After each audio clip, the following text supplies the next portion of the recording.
Hey everybody, happy Monday and welcome to the 13th, I think I got the numbers right finally, the 13th episode of Mastermind Academy. We are on part 3 of our intro to AWS, intro to cloud computing with AWS. Still talking about a lot of different cloud concepts. First off, how's everybody doing tonight? I'm happy it's a new week, even though I already wish it was Friday. Happy always, Mondays are always a weird day. I had a pretty busy Monday. I got home not too long before the stream again tonight, unfortunately. But I hope everyone had a great weekend. What did I do this weekend? I got to see one of my good friends, Mark. He usually hops on here to troll.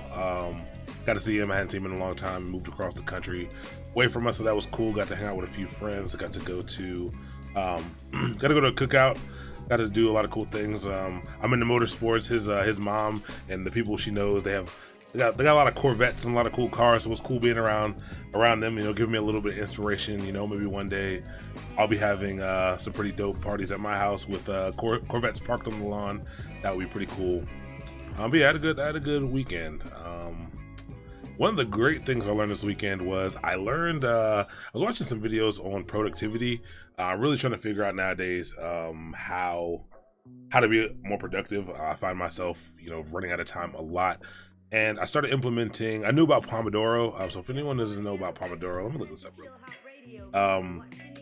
It's a method of managing your time where you basically take like 20 minutes, 25 minutes, and you run through it. You kind of power through 25 minutes, get a lot of work done. Then you then it's mandatory that you take a break, take a 5-10 minute break. So I downloaded an app called like Force or something. And I tried it out this weekend and it was super productive for me. I was able to kind of power through a lot. So I'm going to be implementing that. The first thing that I'm going to be doing after this 12-week course is done, I'm actually going to be streaming basically me studying for both the Solutions Architect Professional Cert, and I'm going to be studying for the Kubernetes Certified Administrator course or exam. So I'm going to be running through that, and I'm going to be doing that kind of live on stream. I'm kind of going to be learning and teaching at the same time while I'm studying for that, and I think I'm going to use Pomodoro to kind of run through that and kind of be able to maximize my time with that. So that was pretty good. Felt pretty good about figuring out something that might work for me, man. Like I get flustered and kind of overwhelmed sometimes with the amount of stuff I have to do, but no, it worked out pretty well. So if anyone hasn't tried it, definitely Google a Pomodoro timer. But I recommend everyone trying it out if you're looking for ways to be a little more productive. One of the things I did get to this weekend was I did get to edit video to render out all of the recorded streams. So that took 9 hours of render time. Again, I have a pretty beefy computer, but it was 11 streams. I was able to render all those. So you should see most of those on YouTube, minus episode 3 and 11. Both 3 and 11 had issues during the render. I was able to re-render those today, so I'll try to get those uploaded tomorrow. So then there will be a full playlist of all of the streams so far. So I'll definitely get those up as soon as possible, and then the complete list will be there. But I'm pretty sure episode 1 and 2 and then 4 through 10 are all up there currently. So if you haven't seen those, check those out if you need to catch up on any of them. Hopefully you're not missing number 3 or number 11. I will get those up shortly. Yeah, other than that, one more announcement. Oh yeah, so today, before I left work, looks like someone is dope, and someone nominated me for this. Technically is a technical magazine. They run events, but they're kind of around the country. Maybe they might just be on the East Coast. Yeah, they're just on the East Coast. But I was fortunate enough to be nominated for the stream. So you guys are part of this stream for what is this? The Impact Leader of the Year award, and you got to vote for it. So. It's cool enough to be considered for this, but I would like to win because I like to win things. So I'm going to be posting the link for that. Actually, I posted now, but I'll post a little bit later. If you feel like voting, that'd be great. If not, no big deal. But I thought that was pretty cool. Pretty happy. Cool. Watch some of your old Linux videos. Yeah. I want to redo. So those were all the stuff. All the stuff is kind of new, you know, I'm seeing how I can get this content across, you know, in a good way. The Linux videos specifically, because so many people like the Linux videos, I think I'm gonna leave the ones that are up there up for a little while, but I'm actually gonna probably record some pretty in-depth, very targeted, heavily edited Linux videos, kind of straight to the point, with a lot more information in them, for people to be able to grab and kind of get through. So keep an eye out for that, but that'll probably take a little while. I'm editing some videos right now, which are taking a lot of time. Yeah, I'll probably get some of that stuff out. Grinding the guy of an L2 level 2 position. I just want to automate. Yeah, so that's actually great. Actually, that's the first thing we can do. Let's actually look at the curriculum. Let's see where we're at, and let's see what we have coming up. So we're all the way up to understanding the cloud. We're on part 3 here. So tonight we're going to be learning about a little bit more networking and content delivery. The networking piece is going to be it's going to be heavily within the VPC section. We're going to be learning a little bit about content delivery, some more DNS stuff, as well as some management for your AWS resources, some observability into your AWS resources with CloudWatch and CloudTrail. But what you should really be excited about is the stuff that's coming up. I went and actually looked at this to kind of see what was coming up, to make sure I was ready for the stuff that was coming up. And Wednesday, we're going to be moving on to serverless stuff, and we have a serverless lab using Lambda and API Gateway. So if you've ever heard the term serverless technologies, we're going to be talking about serverless technologies. We're going to be doing, we're going to run through, walk through, we're going to set up, you know, API Gateway. We're going to set up some Lambdas. We're going to hit those endpoints. We're going to talk to you about what all these things are, and that should be pretty cool. But from after today will be the last until the panel. Everything else is going to be pretty heavy, and this might be the last one. Starting next class, you know, we're going to be back inside of Visual Studio Code. We're going to be coding. We're going to be writing code for every single one of these until the end. So get ready for that. Make sure you have Visual Studio Code set up on your computer. Maybe you can go in and grab maybe the Terraform module or Ansible module, things like that, the Docker stuff. But we're going to be writing code for the remainder of the course. So that should be fun. We're going to start we talked about a lot of the concepts. We're getting all the concepts out of the way, some of the larger concepts, some of them will make more sense to you as we get hands-on with some of this stuff. But yeah, everything after today is very hands-on. So that should be fun, and hopefully you guys are looking forward to that, because I'm looking forward to it as well. All right, so what other thing? Oh yeah, also I'm learning a lot about this last announcement. I learned a lot more about this content creation stuff. So I got a camera for one. Cameras are very expensive, so very expensive camera, but it has made a difference in my YouTube videos. I actually re-recorded I had been recording some YouTube videos with this webcam, and that's what I recorded my original video with, and I actually re-recorded all of those because of how much better the quality was with that. So that's what I'm editing right now, but I got a lot of cool stream goodies. I got a lot of stuff that'll hopefully make it easier to make good content for you all, to make, you know, good courses, you know, good supplementary videos to what goes on the stream as well. Any good tutorials on setting up a VS Code? So I would tell you to, you know, hop on YouTube or something, but I encourage you to simply, actually, I think if you hit !VS Code, it's still in here, and I don't know if I think that'll give you the link to VS Code. So that'll give you the link to VS Code, and then I would download it, and then I would look through the VS Code documentation, only because I would like you to get comfortable with checking out documentation. So maybe check out documentation, see if you can figure out how to install different extensions, different themes, you know, make it cool. We'll definitely go over it. I think I went over some of it with the first Golang video, so maybe take a look at that. But there's a lot of information in here about getting things set up, but I just want you to get kind of comfortable with setting these things up. So take your time with it. You can't really mess it up. It's all just kind of your preference. So mess around, have fun with it. There's no, for the most part, there's no really wrong way to kind of set this stuff up. There's some wrong ways to set up some of the languages and tools that you may have to install outside of VS Code, but inside of VS Code, you should be good to go. So download it, check it out. But cool. All right, so tonight let's hop into the slides for tonight, and I'll get logged into AWS. Well, tonight should be relatively chill. Yeah, these are kind of the last big concepts that we're going to talk about. These are pretty important though. So let's put this, let's leave that there. And let's also just get, maybe I'm still logged in. Let's get logged in over here. All right, cool. If I'm logged in over here. All right. Let's F11 this. There we go. So intro to the cloud, part 3. What are clouds made of? Linux servers mostly. It's a common joke you'll see online as well. Again, like I said, we're gonna get real good at making tech jokes and nerd jokes on here, so you're gonna see them a lot. But it's talking about the cloud. Absolutely, most of it is Linux servers. But what's the first thing we're gonna talk about tonight? So, what have we talked about so far? We've talked about different compute resources. So we talked about compute, we talked about RAM, we talked about hard drive space, we talked about storage inside of the cloud, just things like Dropbox. Amazon has equivalents like S3. We talked about databases. What else did we talk about? Let's look at what else did we talk about? We also talked about storage, talked about databases, both relational and NoSQL databases, and we just kind of went over what the cloud was and talked about IAM with identity and access management. Cool. Tonight we're going to talk about networking and content delivery. We talked a bit about networking when we did the Linux portion, so we showed some core networking concepts. Networking is a little more abstract in the cloud. They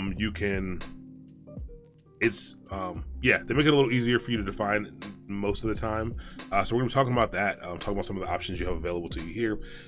And we're gonna be talking about content delivery. So how do you get your content, your information, your site, your applications, out to the world? There's a lot of different ways you can do it. How can you do that effectively? We're gonna talk about what Amazon provides for you to allow you to do that in a cool way. So first things first, let's talk about VPC. This is probably the most important topic we're going to talk about tonight. VPCs are very important. VPC stands for Virtual Private Cloud. It's exactly what it sounds like.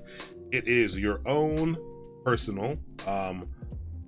It's virtual, so it's not a real data center, but it is a virtual. It's a virtualized environment. It's private, so private just meaning you have access to it, you or your organization has access to it. And it's your own little cloud, sectioned off cloud. So that's why we have the picture of the dog over here in the cage, because this dog is contained within the cage, and that is kind of what your VPC is. So VPC, a virtual private cloud, is an on-demand, configurable pool of shared computing resources. So we talked about those computing resources, EC2, S3, RDS. These are all computing resources that you could use that you can rent from Amazon. And so a VPC is your own configurable shared pool within a public cloud environment, providing a certain level of isolation between the different organizations using the resources. So what does that mean? That means that I'm using the cloud. That means you're using the cloud. Your company is using the cloud. My company is using the cloud, and we're all renting space from Amazon, but we don't want our things to overlap. We don't want our things touching. I don't want your application to interact with my application or to mess up my application. VPCs are what allow you to section off your own little area, your own network area, in the public cloud environment. So you set up a VPC. In essence, a data center is a big, basically warehouse full of servers that are all networked together, and have access out to the internet, and people can kind of rent those things or all those computers run, and they have a lot of compute resources, etc. You can wall that off, and you can make your own little virtual data center inside of the cloud. And so it's not a real thing. So you might have servers all over in different availability zones, all kinds of stuff, but you can set up a VPC to be able to mimic your own little data center, and you can provision resources inside of that VPC. So we said it's sectioned off and it isolates, VPC is isolated from other people's things. But what if you have multiple VPCs, and what if you want your VPCs to be able to talk to each other? They're isolated, so what if I want them to be able to interact with each other? You have a really cool tool called VPC Peering, and this is what you could do to be able to allow VPCs to be able to talk to each other. And again, a VPC peering connection helps you be able to facilitate the transfer of data between two VPCs. This is an important question that you might see on the exam. How do you allow connections between multiple VPCs with two VPCs, and that is VPC peering. I want to say they say it has to be set up like a hub and spoke. So I think you can only like here like this, like one VPC out to many. I don't know if they can be connected to more than one VPC at a time. Not really sure about that. It's probably something I should know. And I'm studying for the Solutions Architect cert now, so I'm sure I'll find that out most shortly. If someone knows if they can, let me know. But this is kind of the setup that you would have. And so C will be able to talk to A. A will be able to talk to all of these, but D and C can't talk. B and C can't talk. D and B can't talk. And this setup is pretty common. To have a shared VPC in essence that you can use to be able to move into other VPCs and to interact with other VPCs. Great for security reasons as well. Allows you to, again, further isolate these things out, again, especially in an environment when security is so big. Cool. So that's all VPC. Whenever you think of VPC and you think of VPCs being able to connect to each other, think VPC peering. All right, so this one is actually pretty interesting. Actually, I don't know how long VPCs take to spin up, but let's go ahead and spin up a VPC first, because I'm not sure how long it takes, and then we can talk about peering while we're spinning this up. So VPCs are just a service. I'm actually not sure. Oh yeah, they're in the networking and content delivery section. That's what we're talking about tonight. So you can just go in here. You could have typed it in up here, but you can go down and just click on VPC, which again stands for Virtual Private Cloud. You want to remember the nomenclature, even though sometimes it's annoying. But cool. So it says it automatically sets you up, I think, with a default VPC. So it says there's one already set up for me, and this is my default VPC. I am going to create a new one. I'm going to call it Stream VPC. It's going to ask me for CIDR blocks. This is going to be a determination of internal IP addresses that I want. Don't sweat this. You can see here what some of the options you have, and this just tells you what kind of blocks of internal IP addresses you get. I don't need IPv6, and I'll leave default now. So you have two tenancy options. So tenancy is who's actually on these machines that you're talking about, that you're going to be using. Default is going to be shared tenancy, so you're going to share some servers with people, even though they are isolated from each other. Dedicated means that you are going to get your own dedicated instance, with no one else on it. So this is maybe important depending on the organization you're with, but I will choose default tenancy. And tenants, you can think about tenants in a building, people renting property. Same thing here. So cool. It looks like it already created it. It gives me a VPC ID, and I can go in here. It looks like it already created a VPC for me. There's some information down here. This looks very similar to the EC2 dashboard that we looked at. I'm going to give us some simple information and lets me know that my VPC is available, what my tenancy is, if it's my default VPC, which it is not. I have two VPCs currently, and it gives you some other information. We don't need to sweat that for now, but you just saw me easily spin up my own little private cloud sectioned off piece of the internet. VPCs are pretty networking heavy, like understanding them and then being able to use them properly. You've kind of got to understand networking concepts, so we'll go over a little more of that tonight. Let's go back. So VPC, another piece of VPC, a very important piece of a VPC is the internet gateway or internet gateway. So an internet gateway allows resources within your VPC. The resources being those things that you're renting from Amazon, so things like EC2 instances and RDS instances, databases, and things like that. It's allowing those things access to the internet.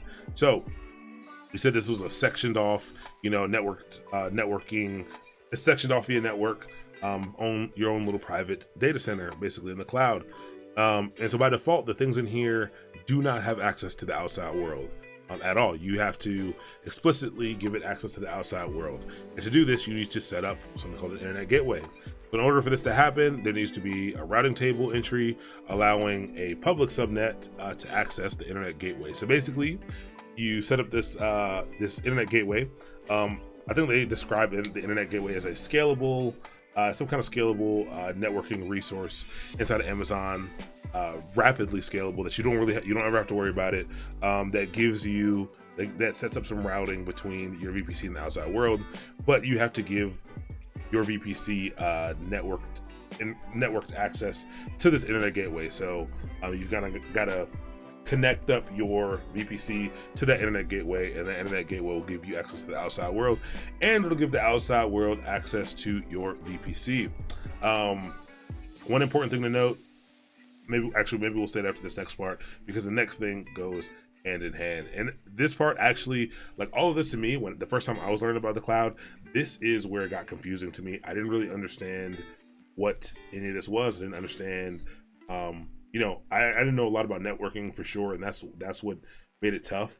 But all you want to know, the main things you want to focus on while you're picking up the little intricacies of the stuff that we're going to be talking about is, one, VPC is virtual private cloud, and it's a networked off, you know, section of the cloud that's just for you. It's private.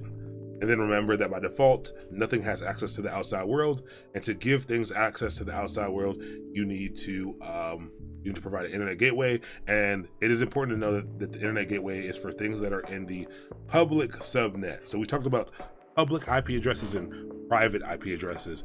Public subnets versus private subnets are basically networks that either, you know, speak to the public or just private and only speak to the resources that exist within your VPC. They're both very important, and internet gateways only work for things in the public subnet.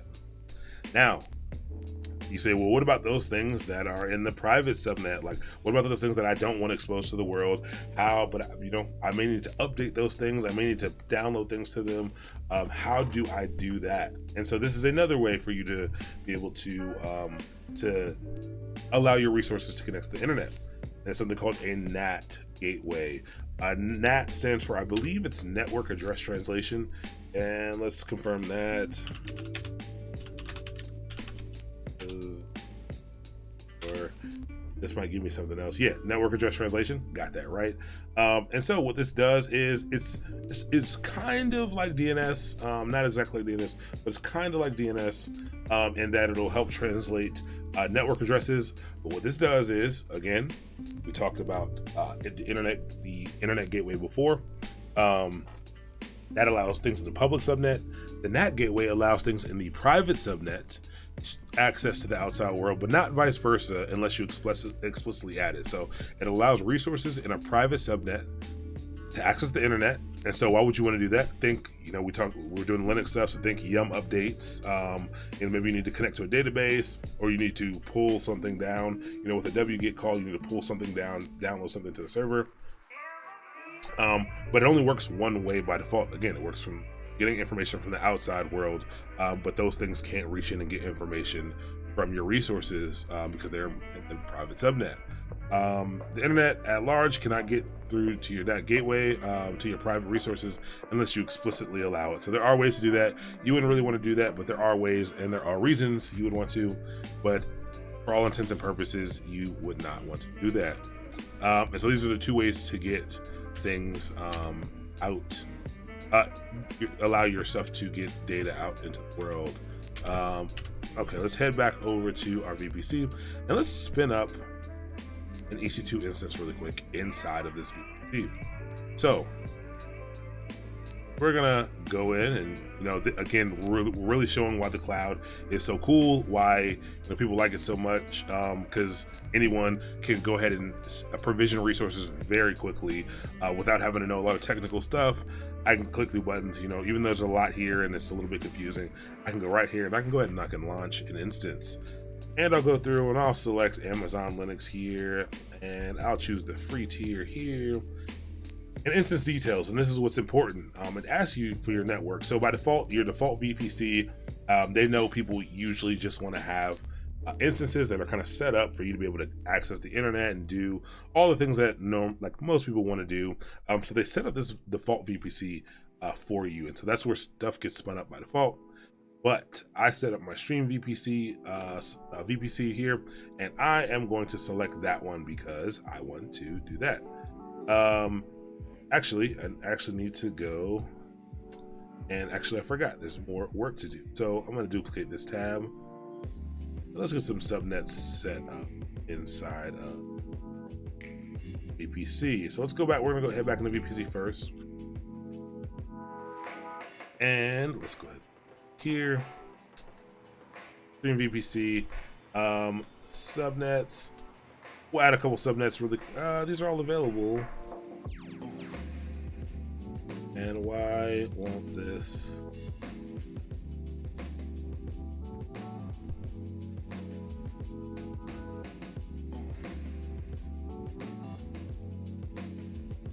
Alright, that's weird. Range of IP addresses. No subnets found. Let's real time. Let's find out what's going on here. So it looks like I do have some subnets here that are. Oh, never mind. I do not have any subnets. These are all subnets. I realized this immediately. This is a little bit confusing because all these kind of get pulled together. All these subnets are actually for my default VPC, and you can see here 28 CD4 CE. This is not my stream. Yes, this is the default one that gets set up. So I need to go ahead and set up some subnets for this. So let's go with let's set up some subnets. So I set up a CIDR block, some CIDR blocks for my VPC, and I'm gonna create some public and private subnets really quick. So let's call this stream VPC VPC private, and I'm gonna set up a stream VPC. And you know, usually you would set up, most people, the common paradigm, and you saw it for the default VPC, is to set up one, is to set up a subnet for each availability zone. So there are three, again, we talked about there being 3 different AZs. There are 6 here, but we usually set them up in 3 different AZs here. So we would set up, you know, public and a private in US East 1, A, B, and C. So public, 3 in the public, 3 in the private. Usually that's what you would do to give yourself some options. You can set them up in whichever availability zones that you want. 3 is the pretty common number here. And then I can just give it the same block of IP addresses. And again, don't sweat it. Don't sweat it if you don't understand what a CIDR block is. These are things that you do need to go out and watch a video on networking, find out what a CIDR block is. Again, if you didn't know it, if you don't recall what an availability zone is, definitely go out and look that up. It's okay if you don't remember these things. It takes a while to kind of pick up all this stuff. Just know that we are basically setting up the networking for this. And some subnets need to be created. And so I have one. I can create a bunch, but I think one's all I need to be able to make this work. All right, so we'll do that. Auto assign. So it's going to ask what subnet do you want to set it up in, because those do matter as well. Networking options. And that was actually, I'm going to set up one public one as well. I set up a private one. What did I call? Just to be consistent, I call the stream VPC private.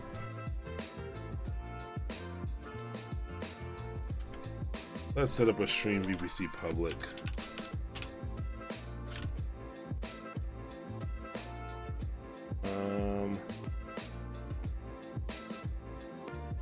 Also put in the same thing. I want this to have a different one, but I'll put it in anyway.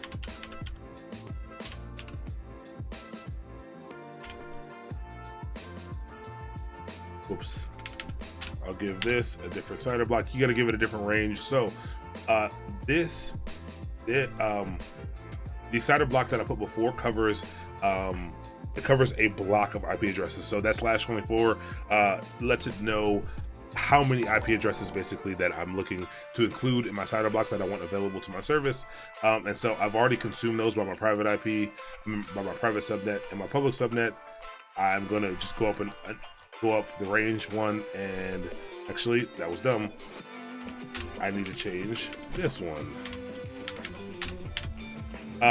because this doesn't fall into the block that we used before. Maybe it not with the inside address room. Let's see, that should. Oh yes, then I can just do. I just do 16, 116. what is within this range? So basically I have to select another range that is in here. Let's go with 10. Oh yes, yeah. I don't think all VPCs. Let me see. Let's try 10 dot. That was what I originally tried, which I thought should have worked. This was what I tried originally. Yeah. 0, 1.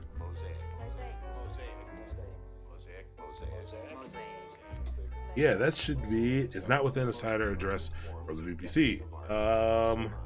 What is? Let's do this really.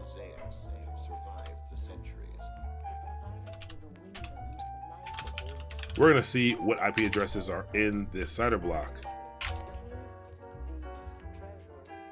and this will show us what's in this range. So what we have here, your VPC is a /24, so the IPv4 must be in that range. Yeah. So so our CIDR range is from the last IP is 10.0 to 255, 256 ranges. So so I have to give it. Do I have to give it that actual range? I thought.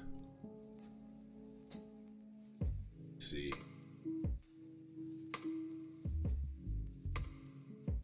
Go back.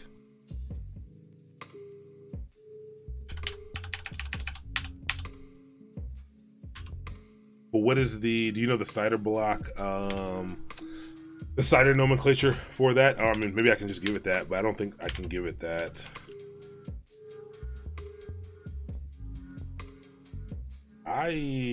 Can I do that?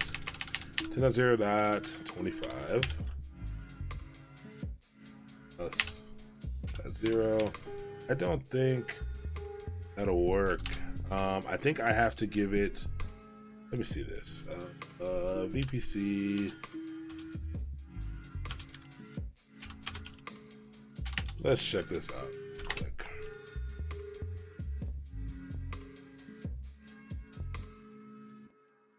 I had to give it a 16.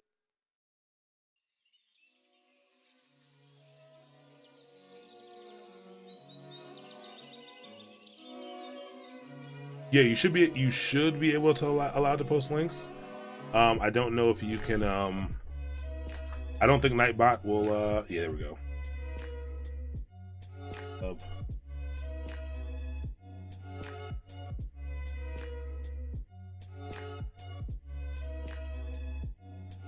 But I don't know if this one. I don't know if that'll work for. I don't know if that. So one that exists inside of the 24, so it might have to be something like this. 0.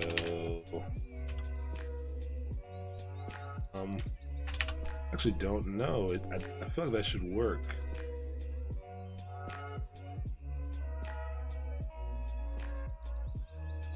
What did I give it? Should I have given it a different? I should have given it a 16. 256 IPs. Yeah, this is what I thought. Why didn't the...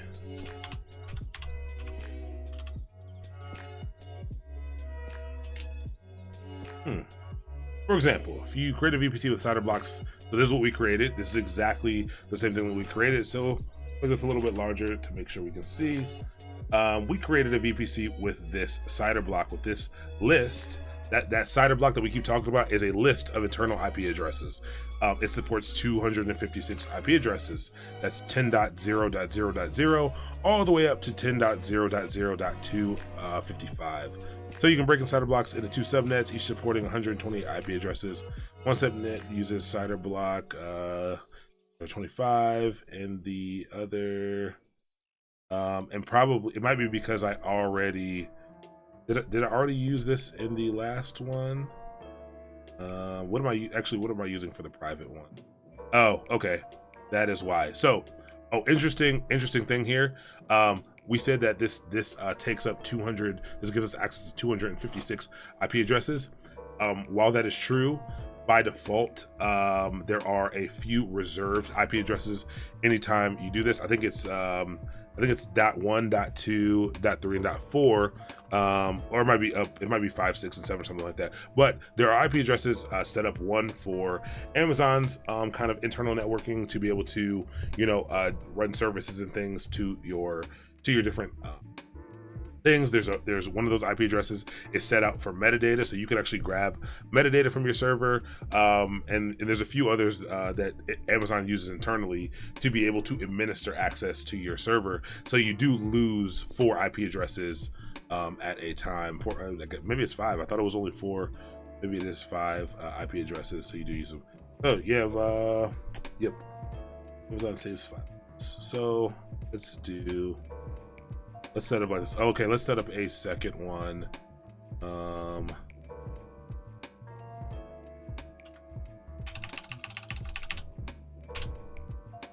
VPC.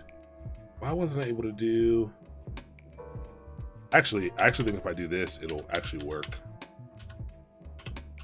in a different AZ, but stream.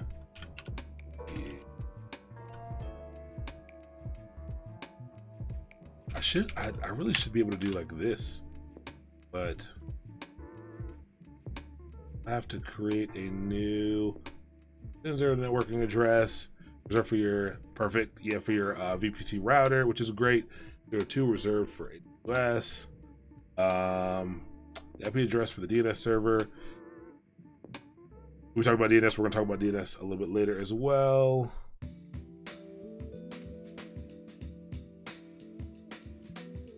A broadcast. Yep. Yeah, so thank you for posting that. Thanks for clarifying what those reserved IP addresses are for. It is important to note that you do have these reserved IPs. You don't necessarily right now need to remember what exactly those IPs are for or what they do, but you do need to know that there are reserved IPs that Amazon needs to interact with your computers. I'm not really sure here what's going on with the second subnet. Someone who's better with networking, let me know if you see what I'm doing wrong here, but that should work. But we can still do stuff with this. We can still spin this stuff. You can recreate the VPC as, just about anything. Yeah, you're right. That's a lot of work though. I think for our purposes tonight, I think we can just use this though. And let's just spin up this instance here anyway. And I'll show you guys, I'll be able to show you guys what I want to show you still. Cool, so we're gonna spin this up. Maybe, but is my subnet taking up all the spots? I guess so. I guess it is. I probably could have given it a whole different set of IP address ranges. Maybe we'll try that in a second. A whole different block from 10.0. We'll try that in a second. Let's spin this up first. We can spin it up here. Put up in this subnet. We will auto assign an IP address. We're not going to worry about any of the other stuff. We're not going to give it a role or anything like that. Because for right now, we are just trying to get it inside of our VPC. Let's also, we'll make the storage 20 gigs just in case we want to add some cool stuff. So security group, this is the part that's going to be very interesting. Remember, I said VPCs are not accessible to the outside world by default. So even though we're going to give this SSH access, and we'll go ahead and give it HTTP access, this will not work. The way the security groups are currently set up will not work, but we're gonna do it anyway. It'll be fine, and I will show you how that works. All right, so what do we currently have here? Let's go back into our VPC. And let's just look at some of the other options that are in here and see if we can discover some of the things, make some connections between some of the things that we've been talking about. So talking about subnets, we just set up some subnets. We're having trouble setting up subnets. We'll set up some more. But we talked about NAT gateways. Remember those network address translation gateways. Again, what are those for? These are the gateways that allow or servers and services that sit inside of your private subnet to be able to access the internet. And again, it's a one-way access. It's outside in. And what is this good for? Why do you want to set up a NAT gateway for things that are in your public subnet? And that, your private subnet? And that is, again, because you need to do things like run updates. You need to do things like download packages. You need to do things like connect to external databases. That is what a NAT gateway is for. And I'll spin one up. We won't connect it to anything yet. But you connect it to, oh no, it's fly.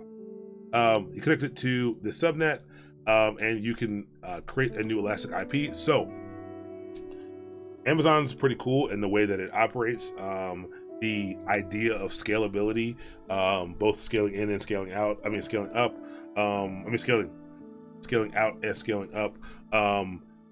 You need to be able to dynamically network and dynamically link networked computing resources.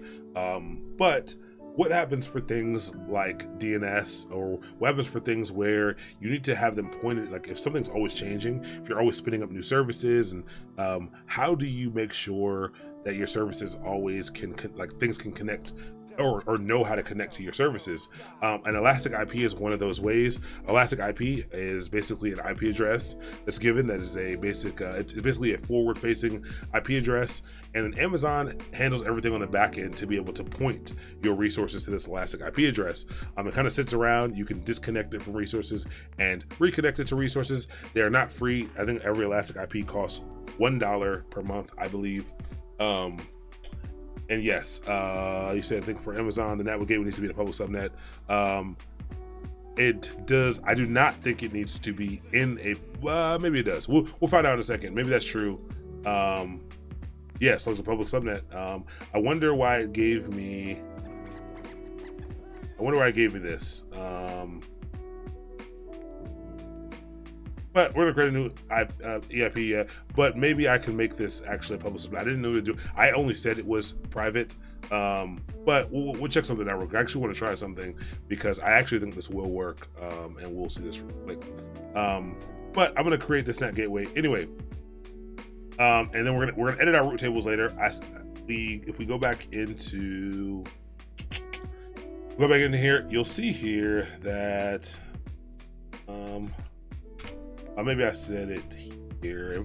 So both the internet gateway and the NAT gateway, in order for these things to work, there needs to be a routing table entry for them to work properly. So again, what is networking? We're talking about subnets, all that stuff. What is all that stuff? All it is a way for data to be able to interact or communicate with other networked resources. It's a way for data to move around. So what you have to do, think about, like water flowing, down a hill or something. Networking, setting up these subnets, setting up these gateways is basically like you carving paths to get water to flow in the direction that you want it to flow. If you do not open certain gateways, if you do not set up certain subnets, if you don't do this stuff right, you will hit roadblocks, you will hit places where the water can no longer flow through. But the goal here is to be able to get the water to flow all the way to the bottom of the hill. And that's all this networking stuff is. It does get pretty complicated. I think it's pretty complicated. Networking to me is way harder than anything else I've done in the technical industry. I know people who are some pretty intense networking engineers, and they're great networking engineers, but they think coding's hard. I am the opposite. I think that networking is, I don't think it's hard. I just think there's a lot to it, and it's something that nowadays, because of software-defined networking, and kind of the way networking has been abstracted away from you, it's something that you don't need to. It's something I don't look at all the time. So, it's complicated enough to where when you run into problems, you really run into problems. But cool, we're gonna mess around with that in a second, and we're gonna edit these route tables in a bit. But I want to go back and look at this main dashboard of our VPCs and take a look at what we have available to us. So we set up a NAT gateway, maybe set up wrong, but we have a NAT gateway. What does this look like? We talked about VPC peering. VPC peering is if we were to have two VPCs. So right now we do have two VPCs. We have a default VPC and we have our stream VPC. And if I wanted them to be able to talk to each other, if I wanted resources from one VPC to be able to connect to another VPC, I would have to set up a peering connection. And again, this is a very common thing. A lot of organizations, for security reasons, have a VPC that you can log into and have servers and things inside of there that you can log into that are, again, completely isolated from your other VPCs. And they may have, production and all your production assets and stuff over here. And then maybe you have a VPC with all your development servers and all of your development resources. And maybe over to the right, you have a completely separate VPC with all of your testing, environments, and you've got all that set up over to the right, but you can't actually log directly into any of them. You kind of got to go through this jump host in the middle VPC, and maybe you'll hop into the shared VPC, log into a server or service, and then you'll connect out to something in production, connect out to something in dev, or connect out to something in the testing environment. And again, this is great for security. This is great for abstraction. This is great for isolation as well. But mostly, security is the biggest benefit, followed by modularity, and we'll learn that when we're going into the infrastructure as code section and the way that you architect and build out these infrastructures and these environments. I like how modular you can set up an entire VPC, and basically be able to create these own completely separate instances from each other that are really identical to each other, which is pretty interesting. But you can just go right in here, you can create this peering connection, and you could, and this might not work. I just want you to see what the interface is like, how kind of simple it is to do this. So it's not the first time you're seeing it when someone asks you about it. And then, so you can also peer. You can peer outside of your account. So I have this account. Let's say maybe me and your company, maybe we partnered up and we're doing business, and our applications need to talk to each other. I can actually peer with a VPC that exists in your account, and you can set this here. You can give me your account ID, and we can go ahead and get connected, get that going. You can set up the region, and then basically, so the requested VPC is this one. The accepted one has to be the other one, and you can see here I have different title blocks here. I don't think this is going to work, but it's going to create the connection. I'm not really sure if they can talk. We'll do some testing to see if that'll actually happen. But you can see how fast we were able to set up that peer connection. Again, even if this isn't set up properly, we were able to click a few buttons and get it set up. This connection is here. Yeah, pretty simple. You just have to know all the options that you have available to you. We'll hop back in here. So root tables, this is also how you move these things around. So let's actually edit. Root tables are very similar to the things you've seen before, which is your security groups. And so you can edit these routes, and you can basically add different cider blocks to different destinations to be able to give things access and give them the paths to be able to route traffic, and you can send requests a certain way. So route tables are great, and you do need to set up route tables to be able to move things around. We have an internet gateway here, so by default we got an internet gateway attached to our default VPC. It lets you know which VPC is here. And again, this is our default VPC, the one that Amazon set up for us. Again, they know you want to probably be able to connect out to the internet. They set this up for you automatically, but you can create a new internet gateway. I actually think internet gateways are a little bit expensive, but create an internet gateway. You click that, you give it a tag. I'm gonna have to delete all this stuff.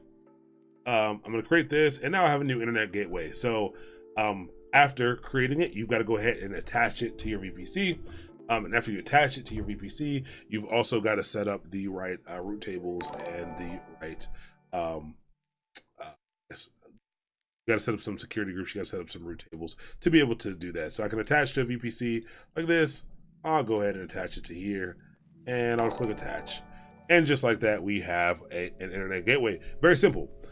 So I've now given my VPC a way that it can access out to the internet and vice versa. So actually now I may actually be able to log in, but I'm going to try that in a second.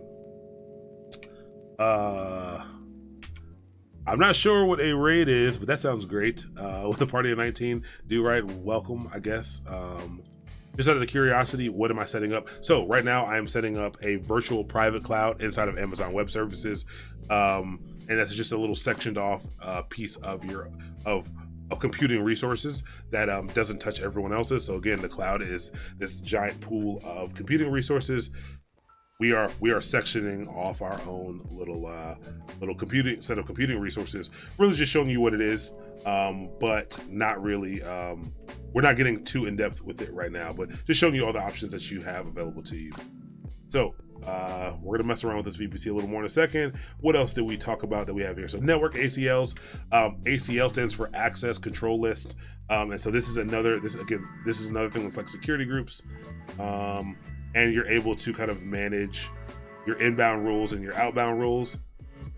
Again, just like security groups. Kind of see here, you can manage traffic, you can manage the weight of those traffic. So rule 100, I think will take precedence. If I put a rule underneath, that's 101. I can't remember if a higher number takes precedence or a lower number takes precedence. I don't know if anyone knows that, let me know. But root table, these rule numbers allow that, so you can basically set up what IP addresses and what CIDR blocks are allowed to hit certain things and which ones aren't. You can set both inbound and outbound rules. So you can see you have a lot of configuration options in here. There. What else do we have? Security groups. So you also have your security groups in here. We've seen those before. Same security groups that you'll see in EC2 instances, things like that. What do we have here? We're not going to worry about these egress only gateways. We're not going to worry about anything below here. We talked about elastic IP addresses. Don't sweat this stuff. These are the major things that you're going to see that you're going to have to set up with VPC. Just again, run through these, just see what kind of options you have available to you. You will have to dive deeper into what all these things mean, but these are all the things that you have available to you inside of a VPC. And let's actually see. I actually want to test something. Let's actually see if I don't even know if I have that that key that I created. I may need to create a new server. Let's check really quick to see if I have that key available to me, and let's see if we can actually get logged into this instance.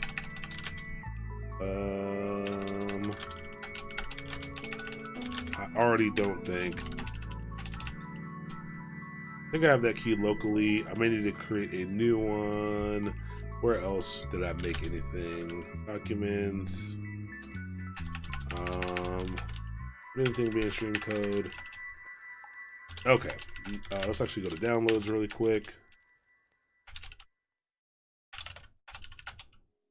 I have anything. Oh, it's right there at the top. Was this the one we used? So if we want to see which key belongs to an EC2 instance, or what key an EC2 instance needs for us to log in, let's check out what that is. So let's check out our running instance. And in here, we have our only running instance. Let's give it a name, VPC Dream Test. The name you give this does not matter. This tag does not matter. It is for you. It is for you to be able to programmatically identify the services that you're using. And so you can put whatever you want in there. You can do that real time, again, programmatically. We'll talk about that during the infrastructure as code section. But which key did I use? I use this key right here. So 0916-2019 key, and I do have that locally, which is nice. So actually, let's see if we can get logged in here.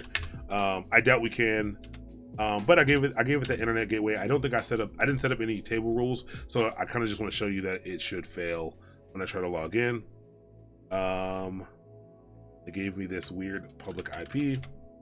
We're going to use that. We're going to, again, remember the SSH secure shell command. We have to tell it the identity file and the user of, what do we do? Did we do Ubuntu, or did we do Amazon Linux, or did we do Red Hat? I don't remember what we did. We did Amazon Linux. So you can check here to check your AMI. AMI standing for Amazon Machine Image. And that tells you kind of how your instance was configured. We talked about this earlier when we were talking about the Linux section, is that all of these different AMIs have different users to log in as. And I think they're kind of standardizing this a bit, but EC2 user is the one that you want to use for Amazon Linux. And if I go ahead and I try to get logged in, it will not log in, even though I have a public IP address set, even though I have the key. Even though I have my security group set up to be able to allow me to get logged in, it will not work. if you remember back to when we were trying to log into our RDS instance, and I let you know when you try to connect to a database, connect to an RDS instance, and it kind of just hangs like this and it doesn't drop you back into a prompt, this is almost always a sign of a networking problem. So if you ever see this, if you ever are trying to connect through a certain protocol to something and it hangs like this, it is basically always a networking problem. So we know that we have not set up our VPC properly to be able to log into that server. But what that does is it does show you that this instance, all of our other instances we were able to log directly into, it does show you that putting something inside of a VPC really does isolate it from the outside internet. And again, it's a great security practice. If you set up your networking properly, you don't really have to worry quite as much about being super secure about your application. And like this is one of the best things you can do. You don't have to worry about people getting your keys, things like that, because you can only access it from a certain place. So what can we do now? Actually, I'll show you something cool. Do I have a server set up in my main VPC?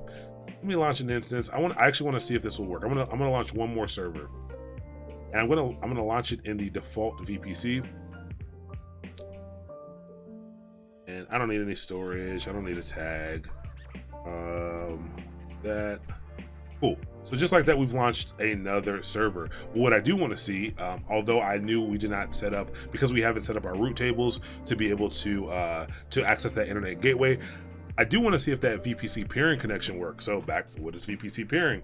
VPC peering being the protocol, the thing that allows you to allow two VPCs to be able to speak to each other. So VPC peering puts a connection in between two VPCs. We've got our own VPC over here where this new server that we spun up was, that we could not just log into, that we had trouble logging into. But we also have our default VPC, the one that Amazon sets up for you. So now I have two servers here running in two different VPCs. Let's do this. Let's default VPC. And I actually want to see if I can log into Stream Test from this default VPC. So we're gonna get logged into this server real quick. So let's grab this IP address. Let's go back in here and paste this in. Connect for the first time. All right, so couldn't connect. It gave me an error. So before it hung. And again, that lets you know that it was a networking problem. But this time we actually get an error that we can search through. So it says, hey, you have an unprotected private key file. There's a lot of information here. The first time a lot of times when you see this stuff for the first time, you'll try to read all of it, and you'll probably try to Google this up here, Google this. Eventually, you'll start to be able to pick out what the errors are. Warning, unprotected private key file. Permissions are 0644 for this file. They're too open. It is required that your private key files are not accessible by others. We learned all about permissions in the Linux section. So what do we do here? Can anyone spit out the command that we're going to need to run to be able to lock down the permissions for this file? Give me a second to recall, since we haven't done that. Perfect. Chmod. So we're going to go ahead and chmod this file. So first we want to see the permissions for this, and maybe let's isolate it really quick. So we can see the permissions here, and maybe I'll give you some practice on letting you know what these permissions are. So we've got read and write for the user, we've got read and write for the group, and we've got read for the rest of the world. And we can see that A. Brooks is the user and A. Brooks is the group. So we want to lock it down, and it looks like people have told us here both of those should work.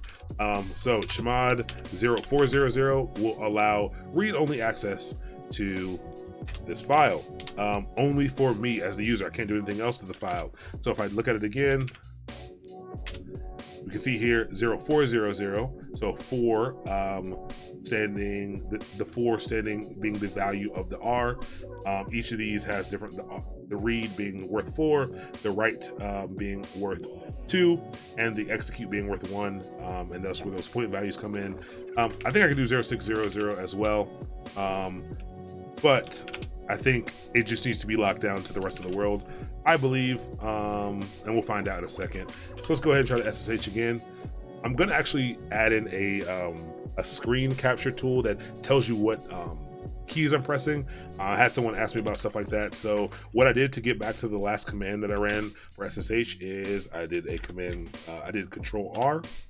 And what that did is that went into a reverse history search, and I typed in SSH, and it runs backwards through the history commands that I've run and chooses the one that matches. So I don't need to retype in this. I don't need to retype in this command to be able to use it. I can also just type in the word history and then find it here on the list. And I know this is the one that I ran last, so I can do $. I can do exclamation point 147, and that'll rerun it. So there's a lot of shortcuts you can use that you'll pick up over time in Linux and allow you to move faster. So you can see here my prompt changed. It let me know I'm in this server, and everything looks good. So I was able to get into this server, but I want to see if these VPCs are peered. So I'm actually going to go back really quick. I'm going to log out. I'm going to copy my key to this machine. So we're going to use SCP. And I actually need to give it SCP. I need to give it my SCP is the same thing, is the same protocol as SSH. It's over the same port, but I also need to give it my key as well. And then I need to do this file. I want to copy it to EC2 user at the address that's here. Paste it. And I need to tell it where to put it. I want to put it in the home directory. Remember, the tilde is a shortcut or an alias for home and my user. So these are the same things. So this is what a tilde actually is saying. Put it in that folder. So I'm just going to do a tilde. And this is going to copy this from my local computer, copy it up into my EC2 instance. And so it lets me know, gives me a status bar, lets me know it went in there. And I'll go ahead and reconnect. And if I do an ls here, this file is now on my server. But now I want to go ahead and I want to see if I can connect to the other one. I don't know if it'll work. We're going to find out really quick. But this is how, so basically what I'm trying to show you right now is there's a method of security, there's a method of accessing servers called connecting to Jump Host or Bastion Host. They do the same thing a lot with RDS and database instances as well. And it is where you provide limited access to this one server that can then connect to out to other servers and services. And again, that's a little more secure. You can kind of manage the security, you can manage the access flow a little bit better. But you'll see this pretty often where we have to log into one server to be able to access some other servers. And so let's just see if this works, because I think it might work. And it does not. And again, that's probably because someone pointed out earlier that we did not connect the NAT gateway to a public subnet, which is interesting. I just want to see if it worked out of the box. So we'll see if we can get that working before the stream's over. We're gonna hop into monitoring and to CDNs and monitoring shortly, and we'll hop back into this to see if we can get all of this working together. Was it the last VPC piece? It was. So go through. I want you guys, when you get a chance, to go through, try to set up a VPC. I would not go through this tutorial though if this is your first time. The Amazon tutorial is relatively simple to follow, but if things don't work right, what they're having you do doesn't really have a purpose. I found one earlier. Let me see if I can find it really quick. AWS VPC setup guide. I want to see one that was good. It was through, found it on Medium actually, and it was a pretty good run through of one. I don't see it here. I'll see if I can find it and I will add it. I'll shoot it out on the channel. But run through, mess around with some VPCs, and again, we're gonna hop back in and we're gonna try to get our networking straight. We're gonna show you, just kind of show you what the troubleshooting steps are. I'll show you how to use, some Linux commands and things like that to kind of check to see if you have access to certain things. And we'll see if we can get that all set up, since that was a little bit weird. But next, let's get into content delivery. So content delivery is great, and this is a pretty popular AWS service, especially as of now, and not as popular as EC2 or S3, but it is a popular one. So Amazon's CloudFront. CloudFront is a CDN, which stands for Content Delivery Network. What is a content delivery network? So you've probably, you run across these things all the time. You've for sure used one very often. If you went to the Academy website recently, you definitely were going through one. I actually just set this up for academy.mastermind.io this past weekend. But Content Delivery Network allows you to be able to distribute your content, distribute your site, distribute your information quickly around the world and make it accessible for people by putting it geographically close on servers that are geographically closest to them, as well as caching data so that it doesn't have to make every request to your servers. So its Content Delivery Network is a geographically distributed group of servers which work together to provide fast delivery of internet content. So I am on the East Coast. I am in Baltimore. We saw that US East 1 is probably the closest to me, in Northern Virginia, it's just 50 miles, 40 miles from where I am currently. And there's a lot of servers there. So although the internet is very fast, a request that needs to go all the way over here to Australia from where I am now will take a lot longer to come back than one that will go to Northern Virginia and come back. Realistically, for how far it is, probably it's really not that long, to be 100% honest. But for larger files and things, it is. You can do some cool ping tests. You can do some cool network data tests to see how long it takes for your data to go around the world and back, which is pretty cool. So one day you should Google that and try that out. But you want to be able to serve your content from, as close as possible. So we're setting up things in US East 1, US West 1, but there might be other people elsewhere in the world that are accessing your data. And how do you get that data to them quickly? And that is by using a content delivery network. So what it does, actually first, it's important to note that it also caches the first request from an origin. So we'll talk about an origin in a second. And it serves that cache data until the TTL has expired. So TTL being the time to live has expired. So let's step back. Let's step back to this. Is CloudFront beginner friendly versus Cloudflare, Fastly, etc.? So no, it is not at all user friendly, beginner friendly as Cloudflare is. I haven't used Fastly, but Cloudflare is really easy to use.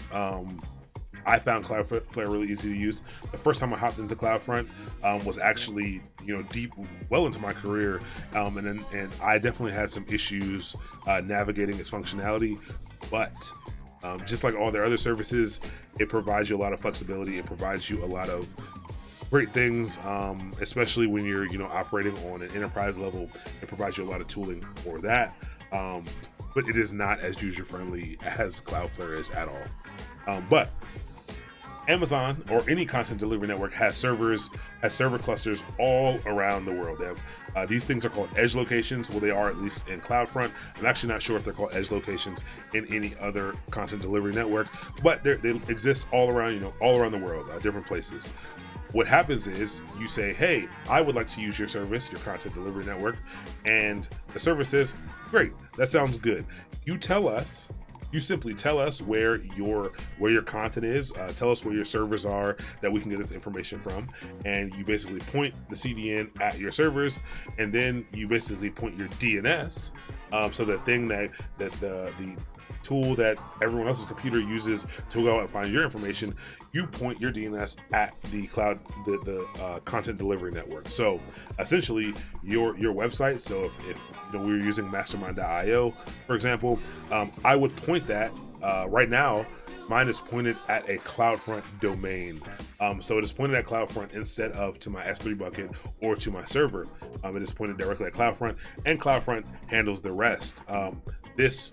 When you tell CloudFront or CDN where your stuff is, that is called an origin. And so that's what I'm talking about here in the last piece. It caches first request from the origin. So let's say this node right here, this cluster right here is the Northern Virginia cluster. Let's say I just set up CloudFront and I'm making the first request. Let's say this site is relatively heavy, takes a relatively amount of high processing power to be able to, serve up this data, render this data, and serve it back to me. I make this request, and the very first time, CloudFront will say, hey, I got a request from mastermind.io. I don't know anything about this, but I know that mastermind.io is set up as an origin, in my system. So I'm going to reach out and I'm going to get that data. So it reaches out to mastermind.io, says, hey, I got a web page back, cool. And that web page gets served to the CloudFront, and then CloudFront delivers it to the first person to make that request. Excellent. So now I get the page back. It may take a couple seconds, because this is a large unoptimized site. Then the next person, let's say my next door neighbor, likes what I'm doing, wants to check out my site. I just told them, I just walked outside and shouted, hey, my site's live, it's going through CloudFront. And they make the request, they want to check it out too. And they requested, they will actually, that data will now not get served off of my servers. It will get served directly from this Northern Virginia CloudFront cluster, this edge location, and it'll get back. They'll get the exact same data that I got when I requested. It caches that first request, and then every subsequent response is now served out of cache data until this time to live has expired. So when you're setting this up, you say, hey, I want each of these cache items to live for 4 hours. Let's say 4 hours. And then I want you to, when a request comes in, I want you to refresh the cache, if there hasn't been a request in that long. And after 4 hours, it will expire. And it'll go ahead and get new data. So, that's to account for things like updates to your site. So because this data gets cached, one of the problems you might have is updates. You don't see updates immediately. So if I was to make an update to mastermind.io right now, you would not see that update immediately. You could, and we're gonna talk about how you can later, but by default you don't. And we will need to let that time to live expire, and then the next request would be able to get that updated data, which is pretty interesting. Someone posted here, accelerate speed test. Yeah, so this that's cool. S3 acceleration transfer protocol. I think I've seen this before, but I don't remember. We'll check that out in a second. But yeah, so CloudFront continues. So CDNs are really cool for that, to be able to serve your site to a lot of people. So I said it sits in front of your cloud resources. So again, CloudFront is your first line of defense, and that's why it's called CloudFront. It is the first thing that the internet hits when you're using CloudFront or using a CDN. It goes there first, and it handles the rest of your requests. You can also use it as a type of router. So you can have multiple origins. You don't need to only have one origin. So I could have all kinds of paths and all kinds of resources that, some things are served from an S3 bucket. Remember we talked about S3 buckets have static website hosting. So maybe I have some things that served from there. Maybe I have some content that is served, from a server who's running a real application. Maybe I have some things that are going elsewhere. You can set those things up, and I'm actually going to show you in a second kind of what a request looks like from there. But because of this, because it sits in front of all your resources, it can substantially reduce the load on all your resources. So you being a cloud engineer, you being a site reliability engineer, you being a DevOps engineer, you want to figure out how to reduce the demand on your resources. A CDN might be a thing for your content delivery network, might be a thing that solves your problems, because that request goes straight to CloudFront. And then if CloudFront has already received that data and it serves that data directly from CloudFront, that means less requests going to your server. So again, after that first request goes through, it makes a request to your server, saves that data, and then for 4 hours or for how long you said, it serves out it serves that data to people making requests. So that means you don't have to have quite as large servers. You don't have to provision quite as much web infrastructure to be able to serve the world. So it's very, very interesting. It's very great. It's a great tool to be able to do that. But what happens if I make updates and I need to get it out immediately? Let's say, something crazy happens and, I don't know, something wild happens and new Yeezys drop and they're the best shoes ever, and maybe somehow I got 30 of them and I wanted people to know that I got the new Yeezys and you can come buy them from me, or I'm giving them away. I need you to know this information right now. What do? I can manually clear these caches. So in CloudFront, they're called invalidations, and that's basically clearing the cache if you don't want to wait for the time to live to expire. Few problems with this. CloudFront does give you a pretty substantial amount of cache clears for free per month, but they do cost. They do cost. I think you get a bunch for free though. And then they start to cost money. So be careful with it. If you have a huge site and you're invalidating the whole site, 3 times a day, be careful about that. You should only invalidate. You should do your best to only invalidate nodes or invalidate paths that you need to update, and I'll show you how to invalidate something there.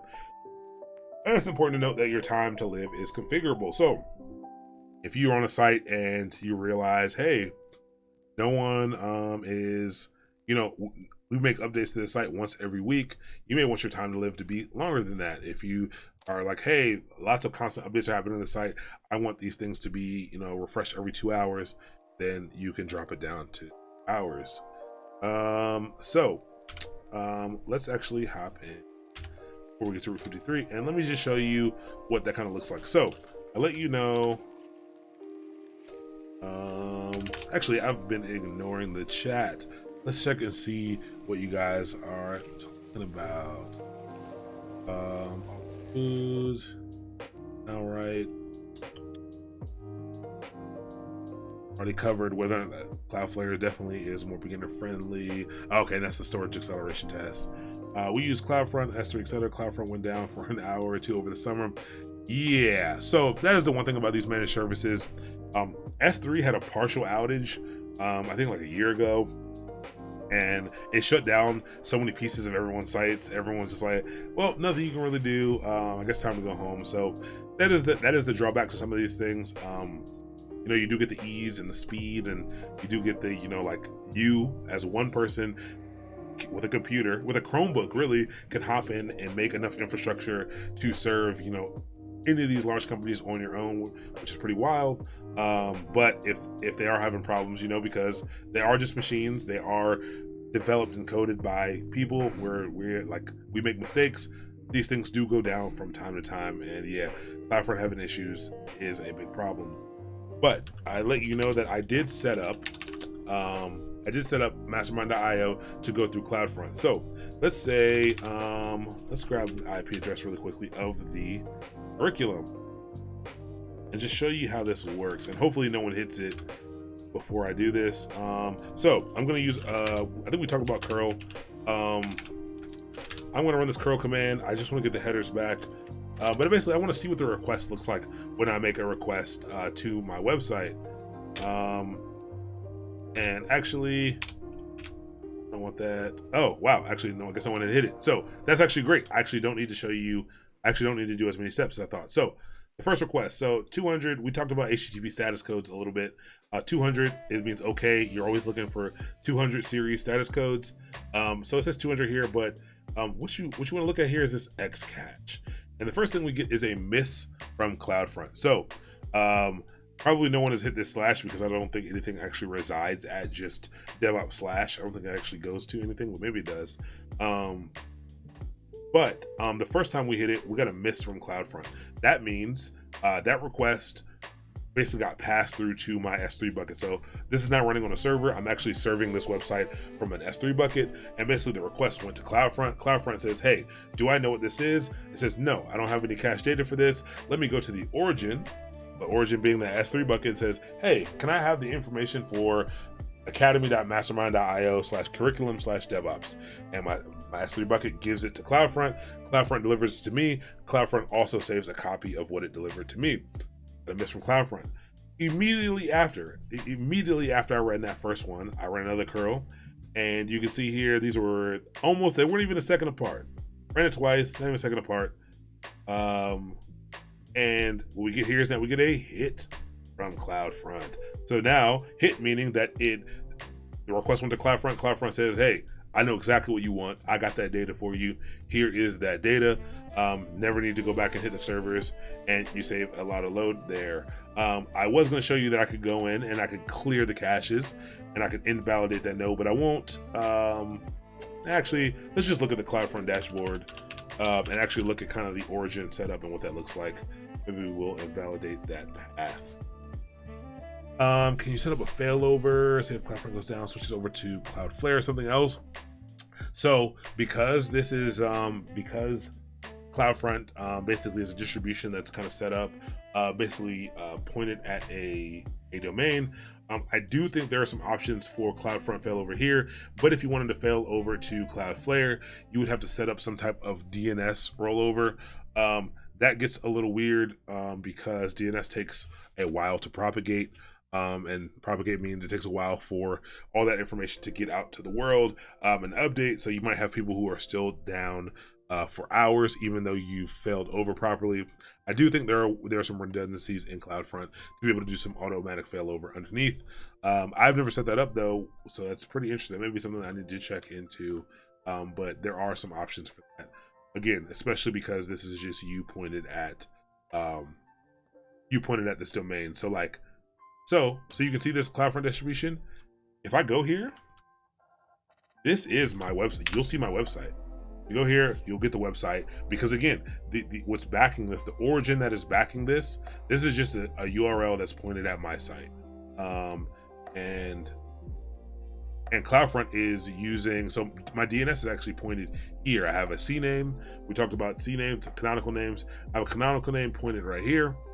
And this serves my website. But let's take a look at this and let's see what options are available to us. So origins and origin groups. So this is the first thing you can set up. This is the first important thing. So origins, I basically set up an S3 bucket here. And so you have a couple options for origins. You can set up, you can point them at various resources. Mainly you're probably going to be pointing them at load balancers. We talk about load balancers. You're either going to be pointing them at load balancers, which basically are going to sit in front of your EC2 instances, or you're probably going to be pointing them at S3. There are a few other options in there. Those are usually the origins you're going to want, but you can set up multiple different origins to use in here. You might be pointing them at, and we'll be doing that in the lab next time. You might be pointing them at an API gateway. We'll talk about what APIs are next time, but there's some other options for serving content for sure. Behaviors. This one is great. So you have a limited number of behaviors. I think the max number is 25 or something like that. But you have some logic in here. So different paths. So yeah, I have mastermind.io. I have this default thing that just sends it to my origin. But let's say maybe I wanted mastermind.io/academy to go to the S3 bucket. Maybe I set up a new website. Maybe I set up a new application on mastermind.io/funhouse or something random, and I wanted that to go to a different origin. These behaviors, what I could do is I could set up a new behavior, and I could say path pattern is /funhouse. So whenever someone goes to mastermind.io/funhouse, that I send it to a different origin. So maybe my origin is like again an API gateway endpoint, or it is an S3. Or is it an EC2 instance, and I can point it there instead. So you have some logic in here, and you have some ways to route traffic and do some different types of things. Also, you can set up caching differently on each of these different endpoints. So you set up a pattern here, and maybe I want stuff at /funhouse. Maybe I want it to not be cached at all. Maybe I don't want it to be cached, even though, yeah, maybe I don't want it to be cached, or maybe I only want it to be cached for, I think it was in minutes. Maybe I want it to only be cached for 10 minutes or something like that. You have the ability to change your different paths. You have the ability to customize what data gets cached and for how long. You have options for headers and things like that. We'll get into headers, but you have some granularity. You have some options in here for being able to, logically set up and do some cool things. And then invalidations here are how you invalidate pieces of the site. And this is a /star is you basically invalidate a path. So if I want to create a new invalidation, let's say I wanted to invalidate this again. So we can invalidate this. You're just going to do the path. You're not going to do the whole domain. And I'm going to go here and I'm going to hit clear this and let that run. So it does take a few minutes. Why does it take a few minutes? It takes a few minutes because it's going around the world.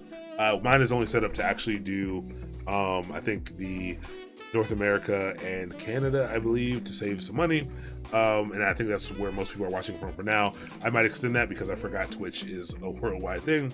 But it takes a few minutes for it to go out to each of the edge locations. So what's interesting about that is you may go and do a cache invalidation, and if you do have a user base that's around the country, you may have people over on the West Coast who start to see your updates first, but the people in Asia are not yet seeing your updates, and they've got to wait for this invalidation to kind of get around those edge servers.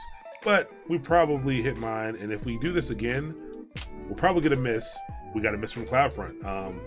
And now we're gonna get a hit because again, that first request is the only one that goes through and grabs data from the origin. So that went out to my S3 bucket. And if I do it again, I get a hit. If I do it again, I get a hit. I'll constantly keep getting hits because this is geography based, and I very likely will be hitting the exact same edge location server every single time. So I'll get hits from here. Hey, South America, yep. So I do need to expand the CloudFront distribution to go further so that your requests don't take quite as long. But that's pretty dope. What part of South America are you tuning in from? I'm interested. Okay, so you use a CDN, mix a single point of failure, or you can load balancer it, travel to service. Yeah. So you could set up Nginx in front of a load balancer between CloudFront and Cloudflare. You could actually, absolutely you could. That is very interesting. I would never have thought about that. You can absolutely set up a web server in front of Cloudflare. The only problem with that is now your web server has to be large enough, has to be provisioned enough to be able to handle all the requests that you get. So that is a server now that you do have to worry about load on. But yeah, if you were worried about failover, that is a very interesting. I think there are some better ways to implement failovers and implement some protection against yourself. But you could put a web server in front of that, and then you could dynamically choose where you wanted those requests to be proxied over to. So if CloudFront did go down, you would be able to send those things over to Cloudflare. That is very interesting. Can you use wildcards in the path pattern? Absolutely. I can invalidate the entire site with a /star, or I can do I could have done, let's copy, I could have done / if I had a bunch of pages under DevOps, I could do /star. You absolutely can use wildcards. /star will invalidate the entire every page on your site. So this is how you can do it really fast. So if you make a bunch of updates to your site and you want people to see those immediately, go ahead and invalidate the whole thing. Again, you do have a limited number of invalidations that are free per month. I think it's a lot though. For an organization with a large website, it might not be a lot, so be careful with that. Don't just kind of go around doing that willy-nilly. It can cost you some money.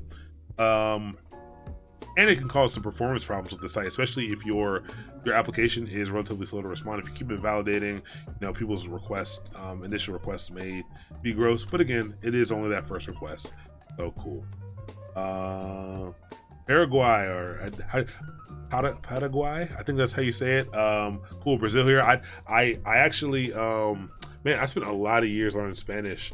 And actually, I think I studied Spanish from 4th grade to I think 9th grade, 10th grade, actually, but I haven't used it since. I definitely still have some Spanish chops, but I would like to get more proficient at another language. I'm actually thinking about picking that back up as well as Japanese. Actually, I thought it would be interesting to learn Japanese. I think I might hop in and learn a little bit of Japanese. Turning in from Germany, awesome. Welcome to the stream. That's pretty dope. It's pretty great. I originally, when I started this, I thought I was only going to get people from around Baltimore. So it's cool to have people from all over the world. That's really dope. All right, cool. So we talked some about VPCs, and we're gonna see if we can solve that problem if we have time. We are going to, what did we just do? We just did CloudFront. Let's close some of this stuff because I'm confused. Then we have a little bit left here. Cool. Route 53. This one is also very important. This, in terms of importance, I will probably say VPC first, Route 53. So if you're going to spend your time to figure out which one you want to focus on first, get VPCs under your belt, understand VPCs. Then I will get Route 53 under your belt. Then CloudFront. CloudFront isn't always a solution that you can use. Route 53 is amazing. If you can use Route 53 for anything that you're doing, I would use Route 53, and I'll explain to you why shortly. What is Route 53 and why is it called Route 53? The picture we have on the right is actually of the very popular road here, highway in America, called Route 66. But Route 53 is a highly scalable DNS service. We talked about DNS before. DNS being was a domain name service, and basically that is the thing that translates people's domain names, so domain names again being like google.com or Yahoo or Facebook, and translate those over to IP addresses, because IP addresses are how the internet works. So that is how computers know how to access data. So it's an address for a computer. So it basically turns google.com into 10.90.81.293, and that lets your computer know where to go. So there's a highly scalable DNS service. So why would your DNS service need to be scalable? Again, because a lot of requests are made to DNS to know where your site is, and that needs to be able to scale, no problem. So why is Route 53 so good? You kind of get DNS out of the box with any of the providers that you use. So if you use GoDaddy or something like that, they all give you DNS out of the box. Why would you want to use Route 53? So one big thing besides just generic DNS is that you can manage traffic flow in some cool ways. So you can actually use Route 53 to add some logic around how you manage your traffic. So you can manage traffic via latency. So latency is the amount of time and the amount of time it takes for requests to get to and from a destination over a network. So you can basically say, hey, if requests are taking this long, you can send this information over here. This is the response you can give based on that. Same thing with GeoDNS, which is I'll deliver you the DNS for the closest location for you for GeoDNS and geoproximity. And weighted round robin is you can kind of move these requests around based on the traffic and requests they're getting at once, which is pretty cool. So not a lot of other services, or none others that I know, managed services give you that kind of flexibility to be able to do have some logic in how your DNS is resolved and how that traffic is served. The biggest one though, the biggest reason you should use Route 53 for your DNS services is due to alias records to AWS resources. So we're actually talking about this at work today, which is pretty cool, because I kind of forgot about this problem. But our project that I'm working on, our customer is not using Route 53 for their base level DNS. We do use it for some things, but it is not used for the main domain. But Route 53 has this cool thing called alias records. So these records usually need to be pointed at some type of IP address, especially for your Apex domain. So mastermind.io, the raw default domain. So not www.mastermind.io, not academy.mastermind.io, but just mastermind.io, just mastermind.io, the one that you buy, whatever you bought from your registrar. That needs to actually be pointed at, DNS actually needs that to be pointed at an IP address. So usually that's not a problem, because that's people set up servers, you point it right at an IP address, no problem. But what do you do when you're using something like S3 or using something else that you don't get an IP address for? You get some kind of C name, using something like CloudFront to do stuff like that. You can't. Alias records allow you to basically point. They basically will do some magic behind the scenes and provide an IP address magically, and they'll handle all the networking underneath it to be able to send information to your resources or point your resources at a given record. So it's really interesting, and we'll hopefully when we hop in, I can show you why this is important. That might be one of those things that is only valuable to you once you're hands-on with it. It is very valuable though, to be able to easily point your whatever DNS record you're trying to make directly at an AWS resource without having to get an IP address and things like that. And it's dynamic, so things can change underneath it, and it will still handle that, which is pretty cool. And the last cool thing you can do is you can purchase domains. So if you want to do that, if you want to buy a domain, you can hop right into 53 and you can purchase a domain right here, register domains. So we could go ahead and grab, Aaron is the best. Aaron is the beast. .com. It's $12. Let's see if that's available. And it's available. I could buy I could buy it right now for $12. Really cool, really easy. You'll already be in Route 53 for your those will already be your name servers, which is cool. So That's cool if you want to go buy a domain. And then you can set up these things called hosted zones. This is how you manage your DNS. I'm actually not using these DNS servers for mastermind.io. I really should start. But here's where you can go set these things up. And I do think I'm going to set these up pretty soon. I'm going to have to go basically to my registrar and point at these name servers over here. Pretty simple, and then I can make some records. But create record set. What you can do here is I could say something like www.mastermind.io. It's actually pointed at an alias, and you can see here immediately all of my, I don't know what this music is throwing me all the way off. Okay, better. I'm sorry, that threw my whole thought process off, which is really weird. I was used to hearing instrumentals and beats, and then I heard someone singing and it threw me off. But you can see here all of these resources immediately popped up. To my CloudFront distribution, all this stuff.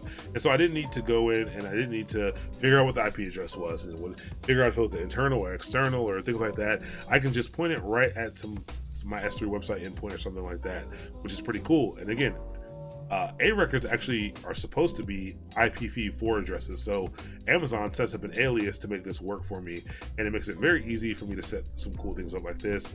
I go ahead and create this, and basically now I would have, you know, a record set for that, and it will be pointed at my S3 bucket. But I'm not using this for my DNS, so it won't go there. But you can set up. It's very easy to manage some of those traffic things. I can. Why isn't it opening or expanding? You can, you know, weighted only. You can set up things. You can filter by any aliases, and you can set up some traffic policies against it here. But it's just a pretty cool service. Again, it's just DNS. DNS does get complicated, but at the heart of it, DNS again is just, you know, those mapping, you know, a domain name, so something like www.mastermind.io, to an IP address, or to another domain if you'd like. Yeah, and that is Route 53. Pretty simple there. So now let's talk about some resource management. So we talked about some of the network options that we have.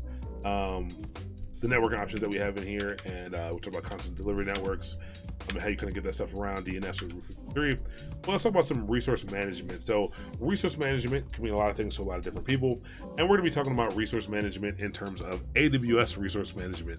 So not so much computing resource management. So we're not talking about managing our RAM and our CPU and our disk space here. We are talking about managing our AWS resources. And maybe I should have added in the word resource management and observability. So we'll talk about observability a little more, I think, closer to the end. But observability is monitoring and logging, and it is that insight into what's going on with your applications. Very important. And you need to be able to do this, and AWS provides you some resources and tools to be able to do this because they have a million tools. So let's actually go ahead and look at the service catalog first, and let's see what we get under. Management and governance is what these sit under, and we're only talking about CloudWatch and CloudTrail today. Very soon we're going to be talking about CloudFormation, but right now we're talking about CloudTrail and CloudWatch. So let's go to CloudWatch first.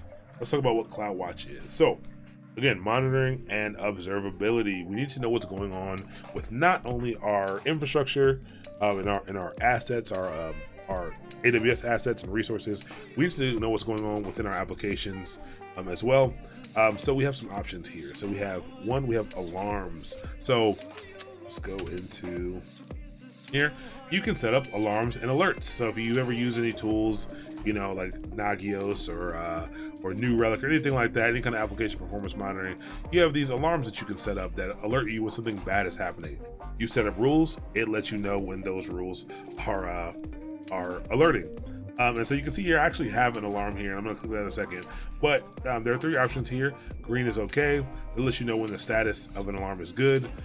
Insufficient lets you know when it'll be yellow, and it'll let you know when like you hit the first threshold, but we're not dying yet because you didn't set threshold to alarm. And then we have an alarm here. So we're gonna go ahead. that in a second, but alarms. So you manually go in and you set these up for a different metric. So you can set it up for, depending on the service that you're going to be using. So you can check a lot of different services, and like for EC2, I can say, hey, once my disk space gets to a certain place, alarm. Once my RAM gets to a certain place, I got an alarm. I actually think RAM is something you have to pay extra for, or you have to set it manually. But yeah, there's metrics for all that stuff. You go in, select the metric, set what your thresholds are for an alarm, and it will alert you when those thresholds are crossed. So very simple. Not quite as good as a lot of the monitoring tools that you get out here, but it is something that you have available to you by default. I actually think a lot of the stuff inside of CloudWatch is free, so that's very nice as well, especially if you want to stay inside of the Amazon ecosystem. You do have these tools available to you. So that is CloudWatch alarms. Then we have logs. So this is probably the best thing. So when we think of logs, let's head into our, let's log back into that server that we were in, our SSH, so we can get in. All right, so in here, in a server, let's actually go to sudo root var log. All right, so on a server, there's commonly a /var /log directory where a bunch of logs go by default. We can see here, let's check out this boot.log thing. So logs are good for basically as applications run, information gets put into basically these files so that you can have an idea what's going on. You can troubleshoot, you can see a history of what happened. So I can let's take a look at this boot log. So I'll look at the last 50 lines in the boot log, and I can see a bunch of stuff that happened. So logs are great. Logs are very important. Logs tell you a lot. They give you a lot of information about what's going on. But two things. One, how do you easily get logs from, you may have thousands of servers. How do you get those logs from those servers? And that's cumbersome. That's very cumbersome for you to do that. Also, Amazon has a lot of things that aren't servers, that aren't like this, that you can't just log into and grab logs from. How do you get logs from things like that? They're running on servers, but they're not necessarily running on a server that you can log into. What do you do about that? And CloudWatch has you covered with their log section. And what you basically can do is you set up these log paths, you set up these log streams, and basically as you set up a new service, a new tool or anything like that, you can set up one of these log groups for it. You set up a log group, and then basically the logs, Amazon takes care of the rest, and it sends out certain logs into these log groups that you have set up. And so this is just something I set up a long time ago. It doesn't really have anything in here, but it gets shot in here, and you can go in here and you can access it. You can see it, you can parse this information, you can save this information, and it is an easy way to aggregate all of your logs into one place. So you can go here to see what's going on. You can see these logs near real time. There's definitely a few seconds buffer. It's not like a minute or anything. It's like 15-20 second buffer for them to get out here and to be available to you from what's going on the server. But yes, logging is important, and you can set up this logging with almost all of Amazon's resources. You can set up access to a log group, and it will log out all that information for you, which is pretty nice. Cool. So this is awesome. I've always wanted to learn AWS. This is a great demo for sure. I really appreciate that. AWS has a lot of stuff inside of it. Again, I really try to trust people. I've been doing this stuff for a while. You don't need to know all of it. You really don't need to know all of it. Just start picking up the concepts. Like, you don't need to know, you really just need to kind of know what the high level things are. So like, again, we're talking about CloudWatch. Yeah, it's got a lot of cool options in here, but if you know, hey, this is where I can go to kind of see what's going on with my infrastructure. I can set up alarms in there. I can look at logs. These are the kind of things you need to know to kind of really get started. So you'll pick up all the other stuff, but yeah. In your day-to-day, do you use multiple cloud providers or just AWS? Great question. I only use AWS, but our project does use Azure as well. That's the Microsoft's cloud provider. Day-to-day, I usually just use one. I actually think 2 classes from now, we're going to be using something called Terraform, which is a pretty cool provisioning tool that we can use to be able to spin up things in multiple cloud environments. It's pretty dope. But yeah, generally one cloud. A lot of places though are going to a multi-cloud model, and you probably won't be hands-on with each of those clouds every day, but you will need to have interaction with each of these clouds, and you'll probably be setting up some redundancy and some failovers in other clouds. But a lot of people are moving to multi-cloud setups, so I do think it is important to eventually to pick up another cloud provider. If once you pick up one, these concepts are transferable.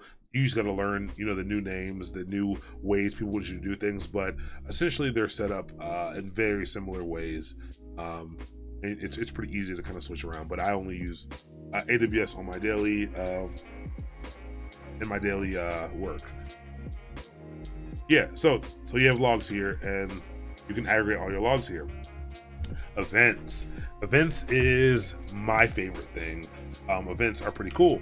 So if anyone who, I don't know if we talked about it in the Linux section, but there's something called cron. Something in the cron tab. Okay. So events allows you basically to set up cron style events. So these allow you to be able to basically be able to trigger things to happen. So CloudWatch events deliver near real-time stream of system events that describe changes in Amazon resources. So what can you use this to do? You can use this to do things like we're gonna be doing a serverless lab on Wednesday. Serverless functions need to be triggered. They have to be triggered. They're event driven. So you can use these CloudWatch events to basically be able to, you can put them on a cron. You can say, hey, every 20 minutes, I want you to do this job. Or I want you to deliver this payload. You can deliver, you can put it all in here. I can hit a service. So I can say, hey, I want this to hit CloudFront. We talked about CloudFront. Hit CloudFront. And you know, you add some options and you set these things up, and it'll basically run an event on a schedule. You know, you can set up a cron expression, or you can say, hey, every 5 minutes. But basically it allows you to be able to do some cool event driven things, and you can set up these rules, and you know, you can have, again, these things running every 5 minutes, every 3 hours, once every 2 days, but it really allows you to be able to automate a lot of things. It allows you to be able to really easily be able to manage all the different administrative tasks, all the different things that need to happen in your environment. You can do through events, through CloudWatch events. It's pretty cool. Then we have billing alarms. So that's why I didn't want to click on the red alarm here. Billing alarms, pretty cool. You can basically, you know, the cloud can be very expensive. You can set up these billing alarms, and you know, my billing alarm is an alarm for this month. I think it's been an alarm for every month. I set it up a long time ago, and my usage has far exceeded it, but not by much. But you can see here, you can basically set up a threshold. I set up a threshold of $25 and say, hey, when my usage gets up to $25, alarm and let me know that I've reached my limit. So you can set up an insufficient one, and then you set up an alarm here, and it'll alarm and it'll let you know. And so this is my estimated charges. And once it crossed this threshold, this was actually just a few days ago, it you know, started alarming, and it shows me my estimated cost here. But yeah, you might want to set this up. Again, a lot of the cool things you're gonna do with the cloud is be able to save somebody some money. Most likely you'll be able to save someone some money, and it is good to be able to track your costs and to be able to know how much you're spending, because you can get an out of control bill real fast in AWS. Again, when you can easily spin up resources like this, you can also easily run your credit card bill up.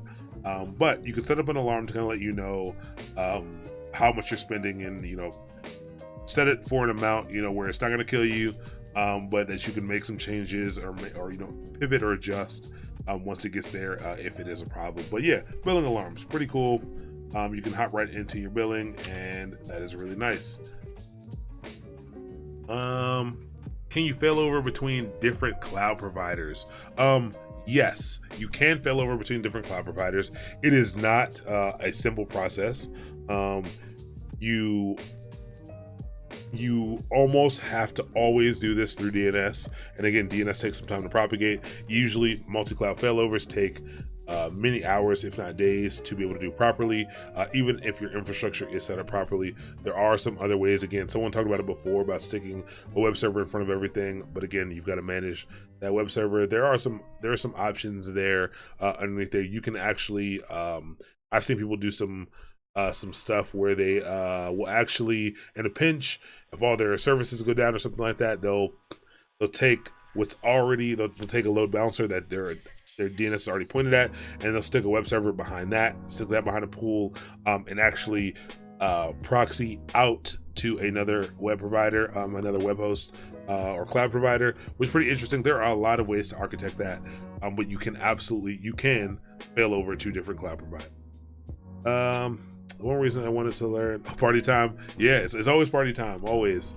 One reason I wanted to learn for so long, I was always afraid. Yeah, I mean, so it can get overboard on the cost. Again, if you're trying to learn this stuff, if you ever run overboard on your cost, just message Amazon. Amazon support will don't do it on purpose, but they have a lot of free tier for a lot of things. You accidentally click something and you didn't know what you're doing, or you forget to delete something after you're learning something, message their billing department, message their support. They will remove the cost. I can't tell you how many people have run up their bills trying to learn AWS. You just message them, they'll say, great, hey, thanks for trying to use our product. They'll cancel all that cost for no problem. I've had them cancel out. I spun up an extra server that was large that I didn't need, and my bill at the time was around $40 of things that I was actually using, and they just removed the whole bill. They're like, hey, like, no big deal, remove the whole bill. So don't overuse it, don't abuse it, but they will remove it. So I wouldn't sweat that. 150 in free Azure credits each month, Microsoft partner. Yes, so I'm actually working on getting a pool of credits to be able to deliver to people. I think it's going to happen, but I'm working on getting Amazon and Azure credits for everyone, because I will not always be doing Amazon. I'm using Amazon right now to teach this. We will be switching it up. I'll probably end up splitting it out into specific cloud boot camps that are shorter. We'll be doing Azure stuff as well, so I'll keep an eye out for that. Hopefully I'll be able to get everyone some AWS credits or some Azure credit. I definitely have some. I definitely have some. Cool. How do I set up a 24/7 stream with AWS? Stream? Do you mean like this kind of stream? If you're talking about this kind of stream, you've got to set up. You've got to set up. What is that? Actually, what is that called? I forgot what the framework what the framework is. It's the same thing as S3 uses to serve their videos, but you got to use I think WebRTC or something like that through Amazon. I would just do it through Twitch, which Twitch is backed by Amazon. But yeah, 24-hour Twitch stream. All you got to do is have an internet connection, use OBS Studio or Streamlabs or XSplit or something. Cut your computer on, and you can go through. But yeah, RTMP. Yes, RTMP is one that to be able to deliver video content quickly. All right, yeah, where were we? And then monitoring metrics. So we didn't talk about monitoring metrics. Actually, yes, we did. Being able to set up these metrics for different aspects of your server, things like CPU usage, etc. And you can set up like a little dashboard to show you your stuff. Sorry, my dog is barking. I want to stream remotely through AWS server, which is connected 24/7. The AWS server connects Twitch, so basically, it sounds like, and what I'm getting from this is you want a server to basically consume. I'm assuming consume the data that Twitch is putting out, and for that to also stream. I think that's what you want. I'm not really sure why I'm not really sure I understand that use case. AWS server connects to Twitch. Yeah, I'm not sure. You probably have to write some kind of custom. I don't think it would take too much to be able to ingest the Twitch stream, but I'm not really sure I understand exactly what you want there. That would be really weird. AWS be cheaper than DO for just startup? Yeah, it can, especially because there's a free tier for most stuff. AWS can be cheaper in the very beginning, but yes, it could definitely be cheaper. And there's a lot of stuff. So we're gonna hop into serverless stuff soon, next class. But yeah, you get 1 million invocations of Lambda for free. So for startups and things like that, you can build prototypes, you can build, early stage applications for next to nothing if you're smart about it, and if you have the engineers who can do it. So it can be a lot cheaper. But DigitalOcean's great. Actually, I love DigitalOcean. I think they're both fine to start out. I think nowadays there are great, cool ways to create and architect and build your applications and your prototypes in a way that are transferable, especially when we get into containers. When we start talking about Docker, that'll be pretty good.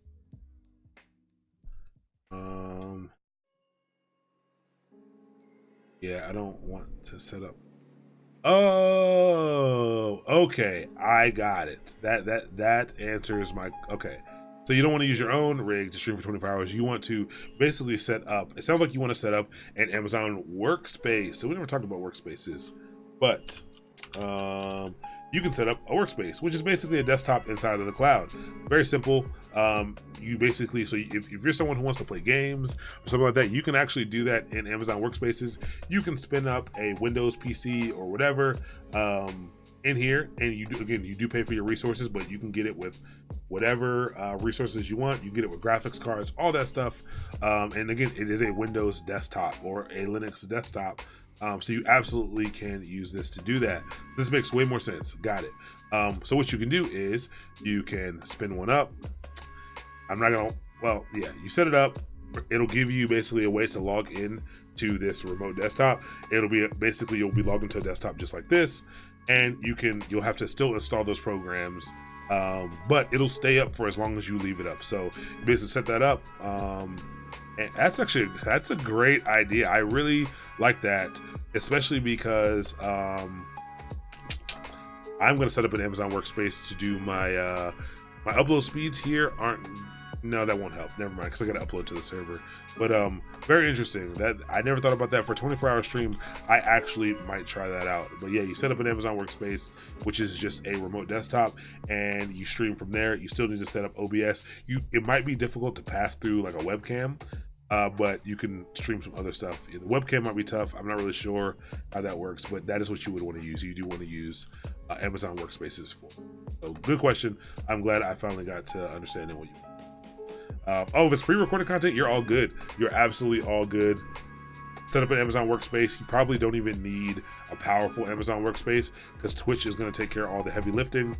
If it's pre-recorded, you don't need to do any real-time data encoding and things like that.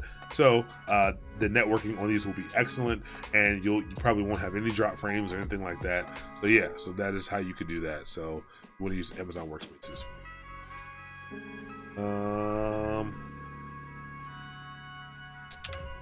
Yeah, I thought he was doing live stuff over there too, but yeah, that's cool. Will it be costly? For 24 hours, it won't be. If you're saying full-time, 24/7, maybe. I don't know the cost of these Amazon workspaces cost. AWS work type. Let's see. It probably charges you per hour. All right, so if you want something that has, I'm trying to see something that has, it's not telling me about the video card. You probably won't need a video card, to be honest, though. But yeah, something with 4 gigs of RAM per month with 2 CPUs, be around between $29 and $40 per month. Depending on how much disk space you need. Sounds like you might not need that much disk space, so you can get it down to as little as $21 for the whole month for it running constantly for the whole month. But yeah, these are your prices here, and I'll actually just paste this in case you want to check that out. It might be costly, depending on, I don't know. Everyone has a different idea of what costly is, so check that out and see if it works for you.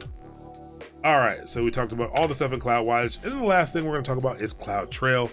CloudTrail is basically, I got a little image of a spy over here, lady looking around with her magnifying glass, but it's an application program interface. So one, I told you that basically the cloud is just one giant API. Remember that I said that because the first thing we're going to be talking about on Wednesday are APIs, and I'll help you understand what APIs are. But the cloud is basically just a giant API.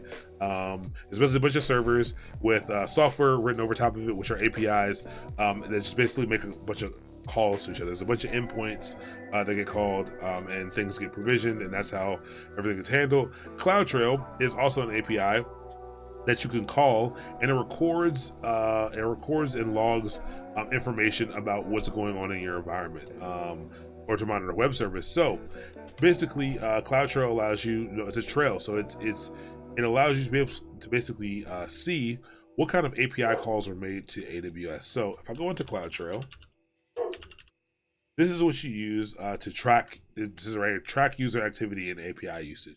So every time you make a call to the Amazon API, so if I do something like, I'm not sure if I'm set up locally to do this, but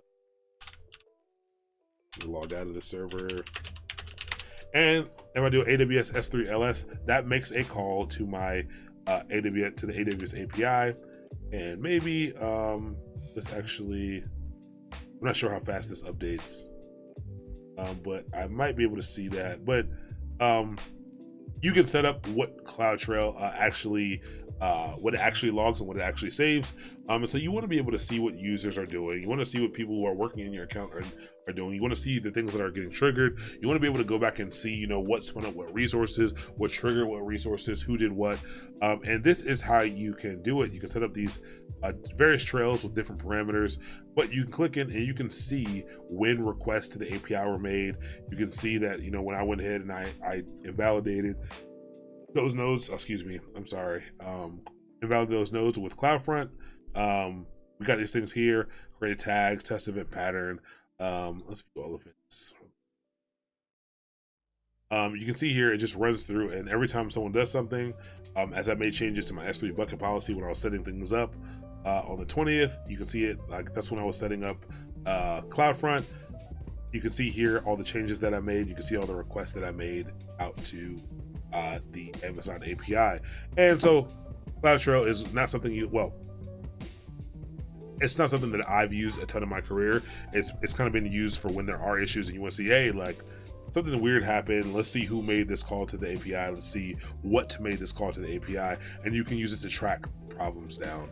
But you don't, but yeah, that's what it's good for. It's good for tracking and using that. You can probably do some cool stuff like pipe these to over to like Athena or X-Ray or something like that to be able to query information better or something like that. But yeah, Amazon has a lot of services. CloudTrail is how you have some of that that monitoring, that insight, that observability into what's happening. Same thing again with CloudWatch. But that is the end of our 2 hours for tonight. So let's recap what we talked about tonight. So VPCs, we're gonna try to get. I'm still gonna try to get that working. I'll leave that up, and we will get that working. We'll get that working in the service lab because I'll show you some cool stuff with the API gateway stuff that we're going to create. But I'll leave that up. I will not delete that. We'll leave it here, and then again, this will be a good opportunity to run through kind of the troubleshooting process. I'll show you some troubleshooting tips to be able to solve problems like that when you're trying to run through and set stuff up. But we talked about VPCs, which again is that sectioned off area of the cloud that is just for you.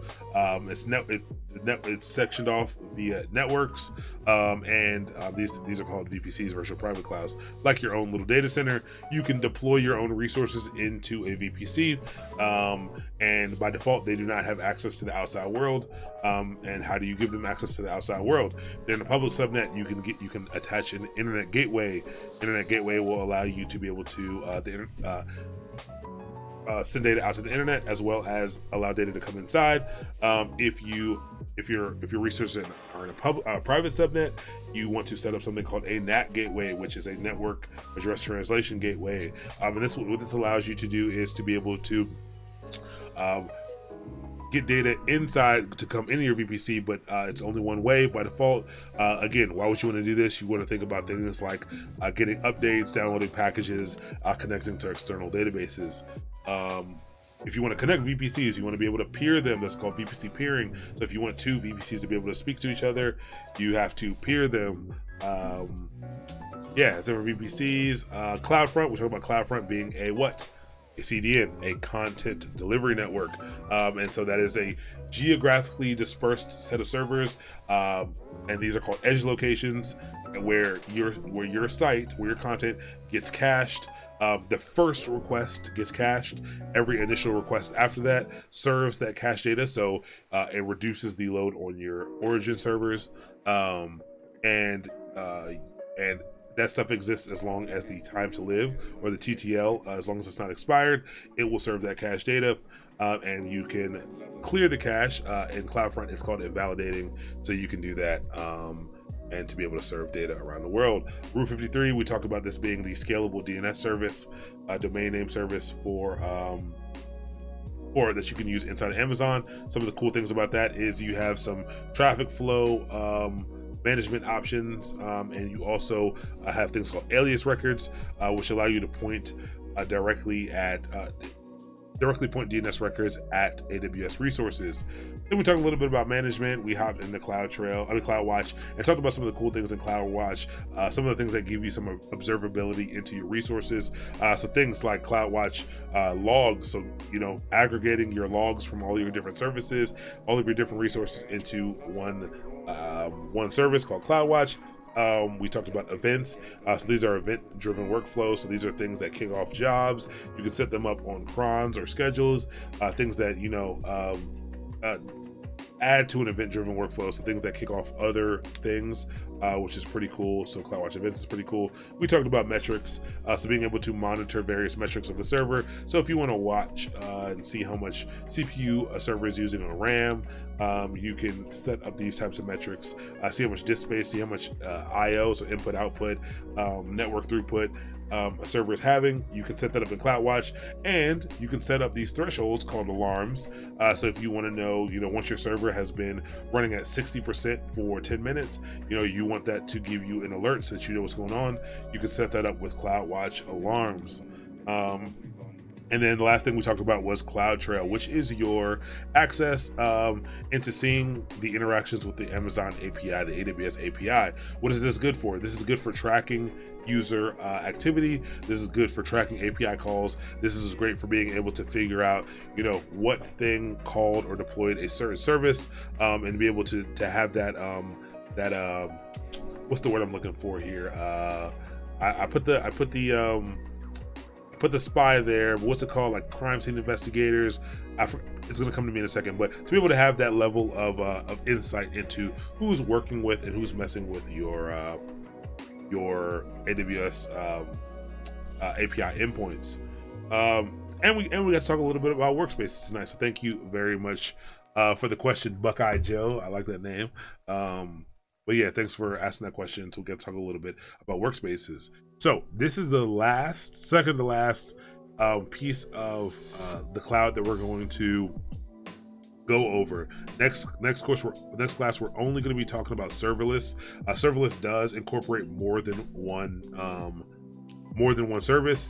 And we're also going to, even though I didn't put it here, we're going to also talk about the other serverless services that Amazon offers, but that still leaves tons of other services that we never talked about. Why is that? That's because we would never get through all this stuff if we had to spend all of our time figuring out what all these things are. Again, half of what I went over the main services, a lot of the services that you will need to know.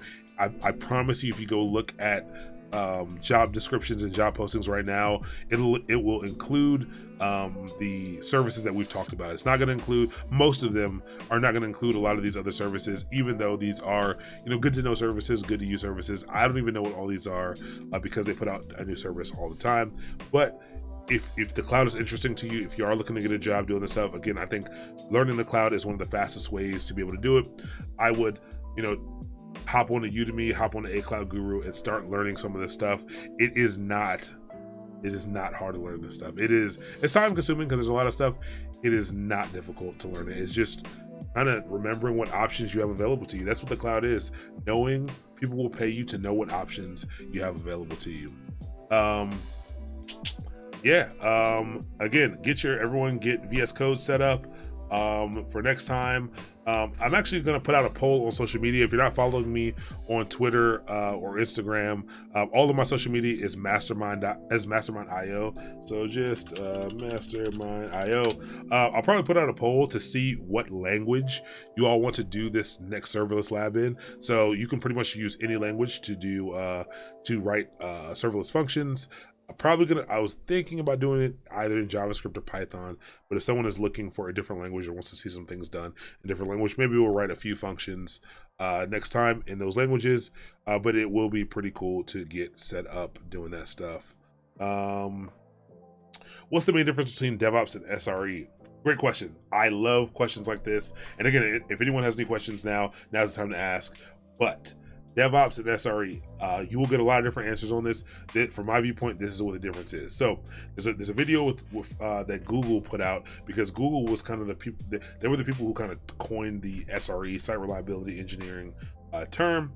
But in my experience, DevOps is supposed to be, it's intended to be a position that closes the gap between development and operations, and is mainly designed around setting up the pipelines and tooling to be able to move code as quickly as the developers need you to move code. So really the process of DevOps is, the main process of DevOps is setting up those pipelines, those CI/CD pipelines, those application pipelines, setting up the infrastructure in a way to be able to quickly and easily deploy code and move code fast, and close the feedback loop, and make sure you can deploy things faster.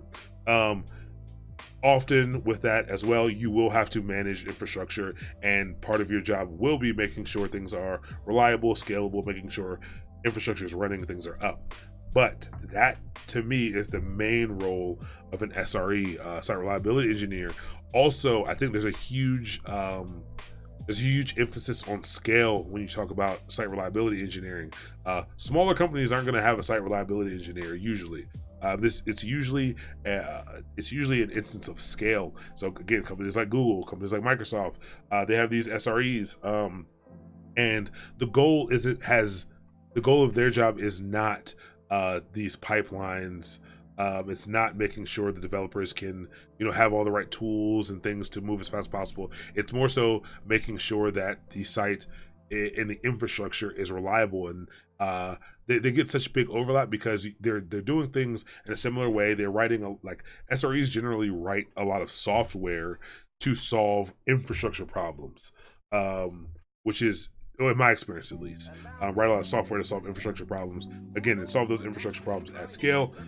They care about the overarching performance of the site. I would actually say that a true DevOps engineer doesn't even have to worry about the performance of a site. Doesn't even have to worry about their job stops before things are in production. They need to set up the pipelines to get things to production, but they don't really care about what it does. I mean, that is an, I don't want to say ideal. That's not really how it is. But that's the definition wise. I think that's where the breakdown is.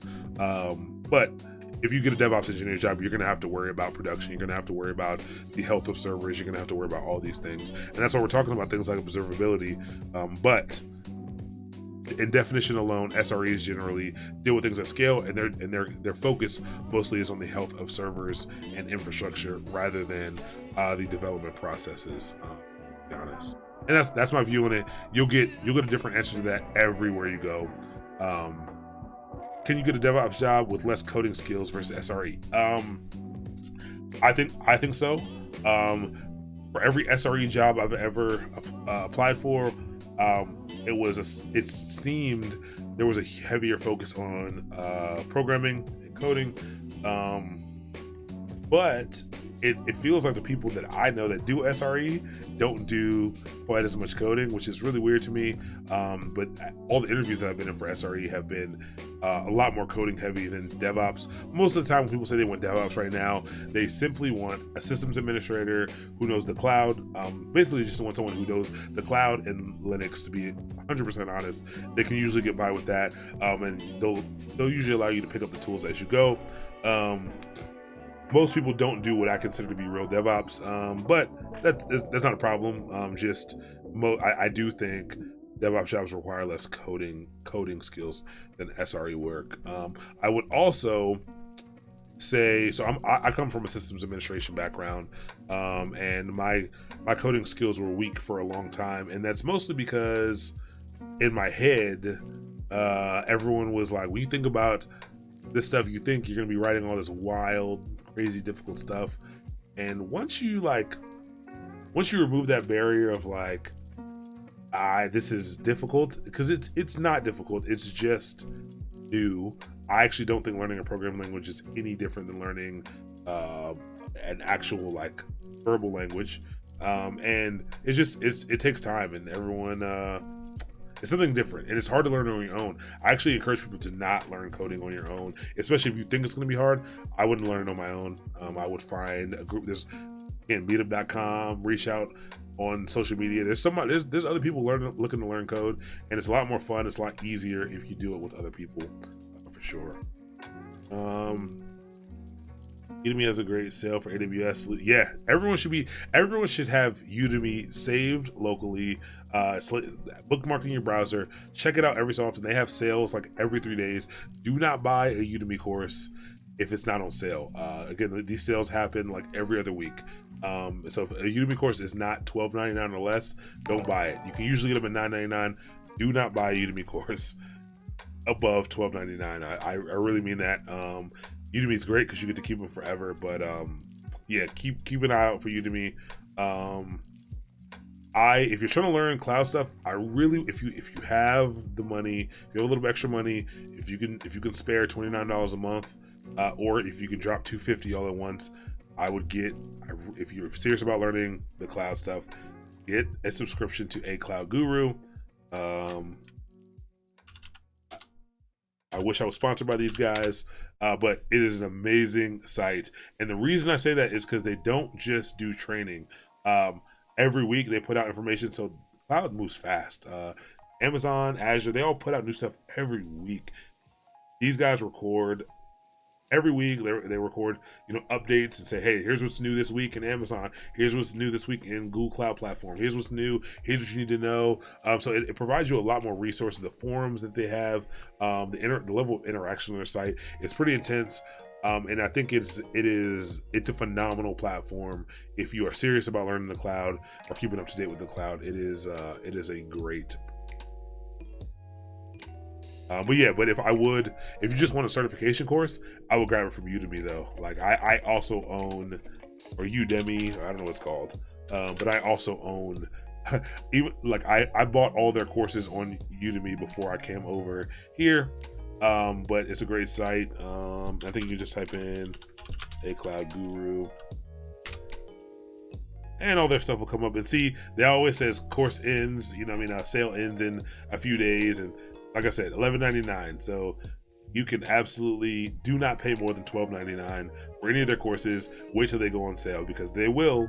I've seen people pay $200 for courses like this. Do not go on here, grab a course. If you're really getting started, you can grab this right here for $11.99. Never pay more than that. You get it forever. You don't need to like take it a certain amount of time before it goes away.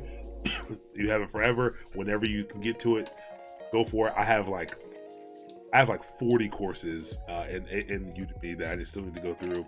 But I've also gone through like 15 or 20 courses, no problem. So great site, great tool, great resource. Yeah. I think. So what AWS search do I recommend? Excellent question. So let's check out AWS certs. So there are now, I think there are 11 AWS certifications. The very first level, the most basic certification you can get is the certified cloud practitioner, and that is mostly for people who, you know, really getting into its foundational. You're just hopping in. You want to understand kind of this. Basically, cloud practitioner, the stuff you're going to be learning is kind of the high level overview of their services and things, like kind of how we've been doing, to be honest. And then you're going to hop into the associate level. So associate level is the kind of first level of what I would consider to be serious AWS certs. And you have 3 here. So you have certified solutions architect, sysops administrator, developer. What are the differences here? The developer is catered towards people, is catered towards developers, and teaching developers how to develop on AWS, not architect AWS solutions, but how to develop applications in an AWS environment. So there's a lot of focus on things like DynamoDB and tools that developers can use to easily be able to build tools inside of AWS. Solutions architect is more so for the person who's trying to architect out solutions for AWS. So not really building an application to AWS, but architect solutions. So, you know, you're going to be talking about the services. You're going to be talking about how much those services cost, because cost is very important when you're solutioning someone, when you're making a solution for someone, but cost, things like that. You're going to be learning about high level about their services and like what options you have for them. And the sysops administrator is going to be kind of the hands-on, like systems administrator thing. I think this is the most difficult associate level exam. I would recommend if you're trying to get one, if you want to get cloud practitioner, go for it. I think you can skip it, but if you think you need it, go for it. It provides some weight for sure. But I would go for the associate level. I would recommend everyone goes for the solutions architect, to be honest. I think it'll give you the best overview of AWS. Unless you already have a lot of experience, I would only go for sysops if you have a fair amount of systems administration experience or development experience. Developers, pretty simple. Actually, surprisingly, developer is the only one that I have right now. It's the only one that I have. My solutions architect expired. I'm actually studying for the solutions architect professional right now, but I'm going to grab this one, the first level, just to have it. But my goal is to get this. I think there's no problem having this. This one is the hardest. Solutions architect professional is the hardest one. It's very difficult to pass. DevOps engineer is very hard as well, but not quite as hard. It's a little more. This is kind of broader. It covers a lot more services. This is kind of really in depth on kind of their DevOps tooling and their DevOps pipeline tool set, and kind of knowing how to implement DevOps pipelines and stuff. So you would think that I would go for this, but I actually am interested in going for the solutions architect, again, because it's a little more exclusive, and like what you have to know, like you really have to be able to think and architect out solutions. You got to have a pretty broad knowledge base of how both applications work and how to scale applications, and like they ask very specific questions that have a lot of layers to them, so it's pretty tough to pass. Oh, and then they have all these specialty ones. These are relatively new. So big data, advanced networking, security, machine learning, and Alexa skill builder. I've never taken any of these. I actually don't know how difficult any of these are. But if any of these are one of your focuses, I would absolutely grab one. But honestly, if you can grab any of these 3, if you're trying to get a job, especially, I think that all these are doable by anyone in just in a short amount of time. You know, if you can dedicate 5 to 10 hours a week on one of these, just an hour or 2 a day studying kind of the stuff, running through the videos on A Cloud Guru, I think there's no reason why you couldn't pass one of these in a month or 2. To be 100% honest, I think you'll be fine. One of the maybe the developer or the solutions architect. This op's a little tough. These are heavy, and I'm gonna study. I've been studying for a little bit, and I have a lot of AWS knowledge already. I'm going to take this. I'm going to reInvent this year. reInvent is the huge AWS conference in Vegas. It is the first week of December. I'm going to actually take the test at reInvent, so I'm going to study from now until reInvent. So again, as soon as this is over, I'm going to start streaming 2 days a week. Basically, it's going to basically be an AWS bootcamp. I'm basically going to be learning stuff, and then I'm going to hop on stream basically and also be learning, but also teaching kind of the things I'm learning and kind of going through examples and things like that to make sure I understand what I'm doing. And so you all can kind of go through the see my process for kind of studying for certifications, and people can kind of go through it with me, and hopefully other people can be studying at the same time, and we can kind of combine our knowledge, and we can have some cool conversations and help each other out with that. Should I get the cloud practitioner cert before getting the solutions architect cert? I'm gonna go straight to the solutions architect if I think the tech shops. Yeah, I think you can honestly, I think you can skip the cloud practitioner cert. Now, if you think you need to, you can definitely take a look at the training material for it. There's free training material on AWS for the cloud practitioner cert. I would take a look at the training material. I will go through the training material to make sure you got, that will help you with the solutions architect cert. But I would, if your goal is to, especially to get one of the other certs, I wouldn't pay to take I wouldn't pay to sit for the cloud practitioner if you are on the technical side of things. If you're someone who's like on the business side of things, and like you're a scrum master, you're a project lead, or you're an executive or something, you're just trying to understand what the cloud is, absolutely, I would take that cert. But for anyone who's trying to be hands-on with the stuff, study for it. I wouldn't take it. You can get one of the solution architect ones. I mean, one of the associate level ones. You can pass them, and they provide much more value for your career.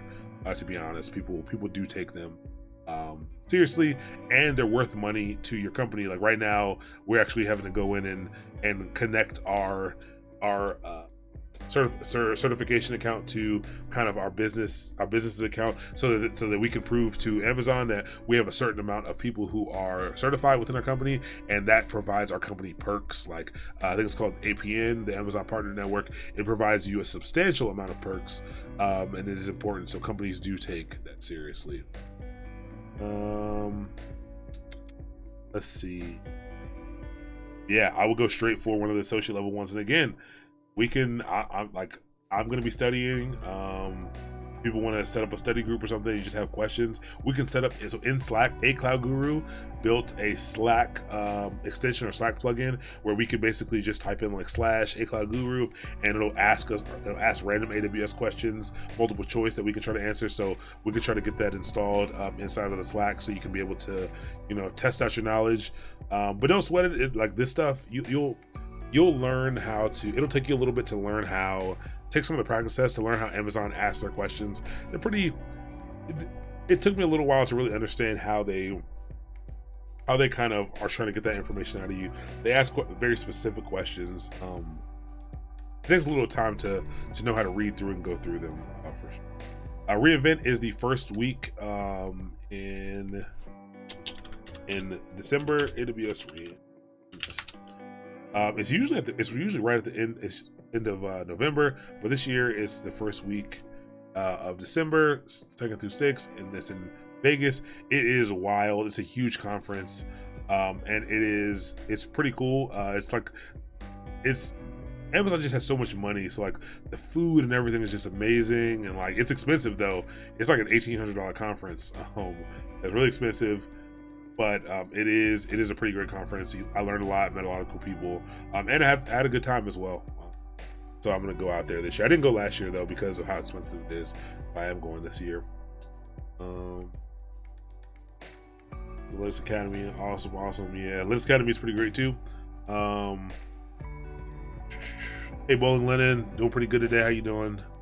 Cloud Practitioner Solutions Architect training on A Cloud Guru overlaps a lot. Yeah, all of the associate level ones overlap a fair amount. If you get one, like if you really like, if you're trying to be a cloud engineer and these certs are really gonna be good for your career. Once you pass one, I go and grab a couple more of them, to be honest. Like I know people who just because they're studying, like because there's so much overlap, just went ahead and grabbed all 3 associate level. Found it to be pretty easy to grab them because there is such overlap for sure. Cloud Practitioner Solution Architect. Scenario-based questions. Yeah, I think it's all scenario-based. So that's one of the tough parts. Hopefully, I'm really hoping I've designed the remainder of this bootcamp to help answer those scenario-based questions. So we had to go over a lot of the concepts first, but in all of these, we're going to be doing all of them. where like I think I designed it in a way where it'll answer a lot of those scenario based questions. It'll help answer those scenario based questions. But yeah, that's like a lot of what solutions architect is. It'll be a long word problem and says, hey, company A, has a need to let's actually go back to some of the S3 stuff we're talking about. It's an S3 question. They might say something like, hey, company A hired you as their solutions architect, and they have tons of data. They have all this data, and they might say something to you very specific like, hey, 60% of this data never gets accessed, but must be kept around for a certain amount of time. It must be kept around for 70 years due to compliance reasons. But they also serve a lot of, like, 20% of their data is actually websites that they serve off of, that they statically host, and things like that. And they might ask you, what kind of setup would you want to set up for them? And you might have to say, there might be some options. It's all multiple choice. You might say, because they said some very specific things, they said, hey, they have a lot of data that never gets touched, but it needs to be around for 70 years for security, for compliance reasons. And so you automatically want to be thinking of Glacier and say, hey, the answer might be, hey, we need to put the long-lived files into Glacier, and then maybe says they have some like video files or something like that. You can say, hey, and we want to serve we want to serve these files off of S3 on demand, and maybe the other data needs to go onto an EBS back storage or something like that. But it'll be a very scenario-based question like that. It'll give you a bunch of specifics, and it'll give you weird specifics, and you have to break down what it's saying and provide what the best option is. And again, luckily it's multiple choice, so you're not having to come up with things out of nowhere. It is multiple choice, so just having a solid understanding of what the tools are can help you pass these exams. Are DevSecOps jobs really a thing? They're basically blue-red team for the cloud. So DevSecOps jobs absolutely are a thing. DevSecOps is the new big buzzword. I find that right now, at least, most of the DevSecOps jobs I come across are really infrastructure security engineers. And it's mostly just, again, they want cloud engineers who have a security background or know some security. That's what I see. But again, I don't look for these jobs often. I help other people look for them, but I don't really see them as a blue-red team for the cloud at all. Usually, again, it's someone who knows infrastructure who's a little bit security focused. Is usually what I see. Am I using Linux? If so, what distro are you using? Yes, I am using Linux. I am using a distro called Pop OS. Whoa, that's not what I want. Called Pop OS, which is basically a Ubuntu-based distribution from a company called System 76. They make Linux laptops. They're pretty cool. Pretty dope company. I do own one of their laptops that I use. So if you want a hassle-free Linux laptop, man, like a Linux computer, this is the company to purchase from. But yeah, Pop OS is the one I'm using. You can download it from them. You don't need to be using their computer. It's just an Ubuntu-based distro that has some cool firmware and driver support because they have their own in-house team manages that stuff.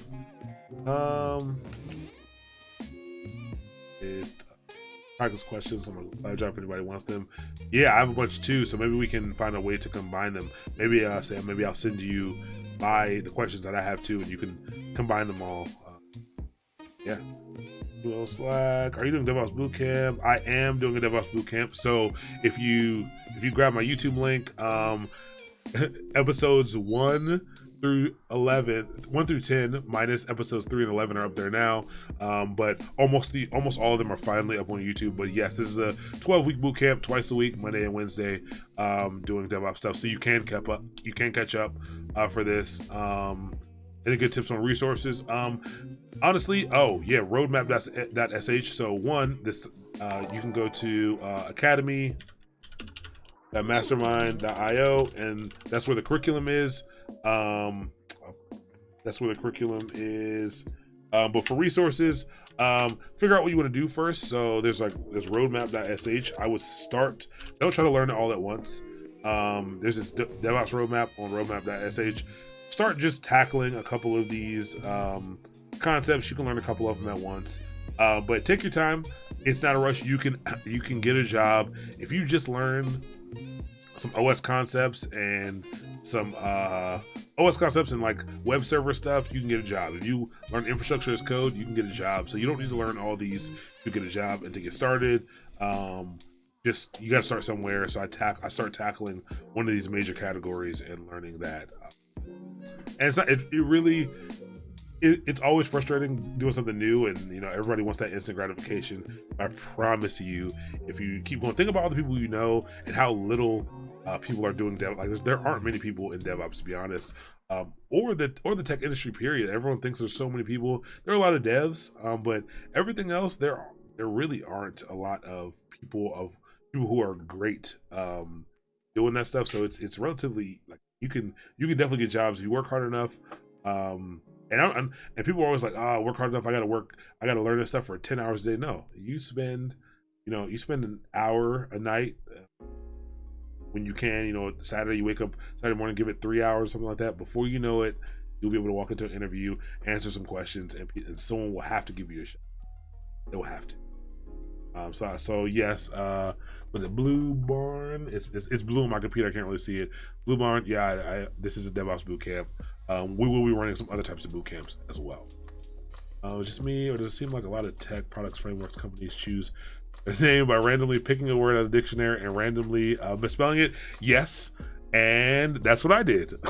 So that's what Mastermind is. But yeah, absolutely, that is the common thing.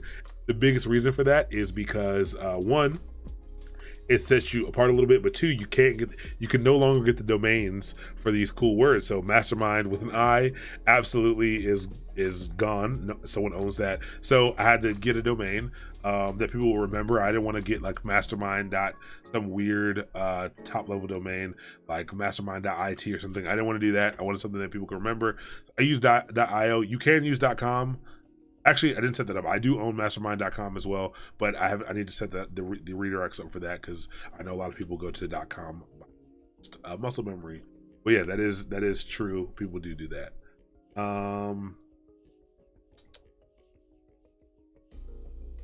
How far? Where was I here? How much prior coding IT experience is needed to start with AWS certification path? No coding experience is necessary. So is that Miracle Gus? 0 coding experience necessary to start down the AWS certification pathway. If you're going SysOps, I would say you need a few, like 1 or 2 years would help a lot. While experience would help you kind of understand the more scenario-based questions for the solutions architect and developer, I don't think it's necessary. I think you can learn. I think during the learning process for the certifications, you can pick those things up. So you don't need any prior coding experience. You don't need to learn how to code at all to be a solutions architect or a cloud engineer, to be honest. So you don't really need to know how to code at all. Cool.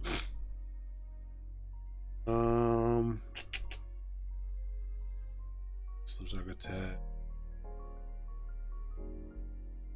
You have any tips on getting a remote job as a DevOps engineer? I have ops experience, but have never worked remote full time. Yes. So this is everyone's dream. So remote jobs are everyone's dream. It does help if you had a remote job already on your resume, but that is the question you're asking is how do you get a remote job on your resume? More and more people are open to this nowadays because it is so hard to find a DevOps engineer, especially wherever you are at. One, keep your eye on the message boards. So again, Indeed, Monster, things like that. Angel.co is a good one. I think that's where all the startups are.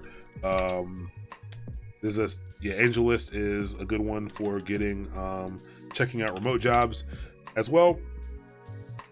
As for getting one, I've heard from people who are interviewing remote people, if you have you're going to be interviewing remote, so making sure you have a decent setup to be able to interact with them, because you're going to be communicating with people. Make sure you have a decent webcam and a decent microphone or headset or something like that. It doesn't need to be expensive.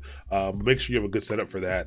And interviewing in a quiet area, I know people who have lost jobs, remote jobs, that was the feedback to them, that like, hey, like, this is gonna be a remote job and you weren't able to speak to us in a place that was quiet, or that was like seemed like you had a good internet connection or something like that. That actually matters a lot when interviewing remotely. But those jobs are out there. I would apply to every single one. If you really want one, apply to them all. Someone will message you back. I don't think the interview is any different from any other DevOps job you're gonna apply for. You already have ops experience. I think that gives you a huge leg up.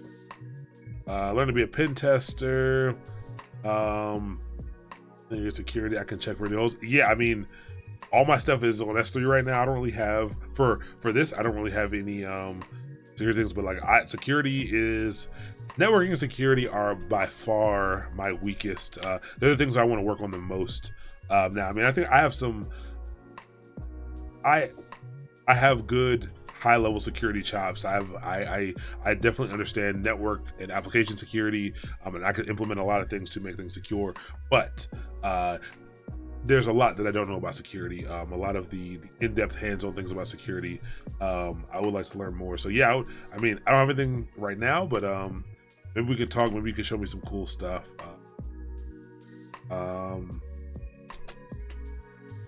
Starting this and longest path, yeah.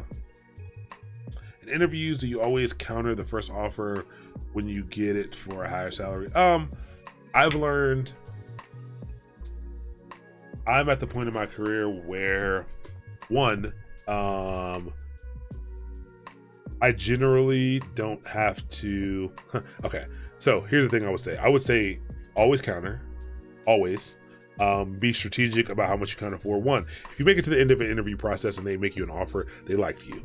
Just because you countered for more money than they can give you, they're not going to be like, oh no, like you asked for too much, we're not hiring you now. You got that far. Hiring is time consuming. Hiring is expensive. Made it that far. Ask for a little more. They'll either meet you in the middle, or they'll give it to you, or they won't.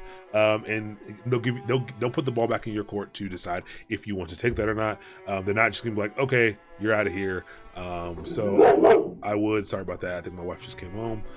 But they don't sweat that at all. Like, you should counter. Try to get a little bit more money. But it also helps if you don't need the next job. Like, if you know. It's different when you're interviewing in a place of power, when it's like, hey, yes, I would like a cool new opportunity. Yes, this would be great but like, I'm comfortable. I have a job already. You know, that helps you get the, like, as much as you can get, to be 100% honest. So I would always counter. I would, I mean, I'm not always counter, but I would, unless it's like right on the money. Like, it's like, hey, like, this is way more than I was expecting. Like, then yeah, I mean, I would always ask for a little bit more, probably. Pop! OS and Ubuntu, what's better? They're the same, to be honest. I think Pop! OS is a little bit easier to install on things that have dedicated graphics cards. That's why I use it.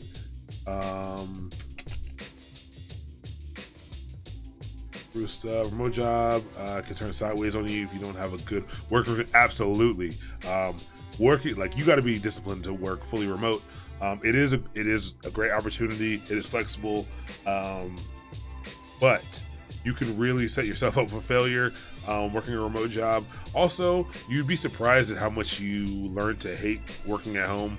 I had a fully remote job for a little over a year. Great company. I love the people.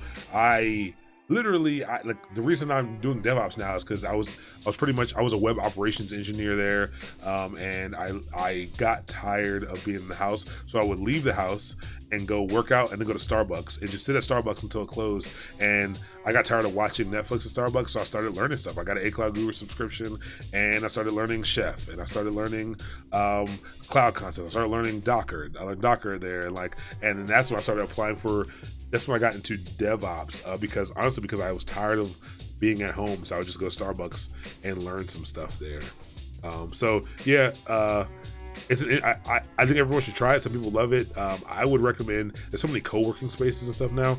I would go get a little desk at a co-working space. I would ask your company, your remote company. I would ask them to pay for it. I would say, hey, I don't want to work at home. I would say, hey, like, do you mind putting the bill for me to have a dedicated desk at this co-working space, because I'll be more productive there, because, you know, for any various reasons, a lot of companies will go ahead and do that for you. So it's pretty cool. 2-3 weeks, as I already went through the modules last year but failed. Oh, I mean, so I was studying for the Solutions Architect Pro exam last year. Never took it, but because I was like, all right, well, I'm just gonna grab one of these other certs. So I went to take the SysOps without studying for the SysOps, and I got like a 73 or 74 or something like that, which was failing. The score is a sliding scale, depending on, you know, how people do on it. So the percentage you need to pass changes actually. So some people might pass with a 74. I did not. And it can be a little discouraging. I was only discouraged because like the questions I got wrong were like about elastic beanstalk. They give you the breakdown at the end of kind of how you did, and I did great on everything, and I got like a 1 out of 6 on the elastic beanstalk questions, because like that's just a service I never used, and I didn't study for it, and there's a lot of elastic beanstalk on the SysOps one. So that was pretty interesting. But don't get discouraged. I would do your best to go and take it as fast as you can again.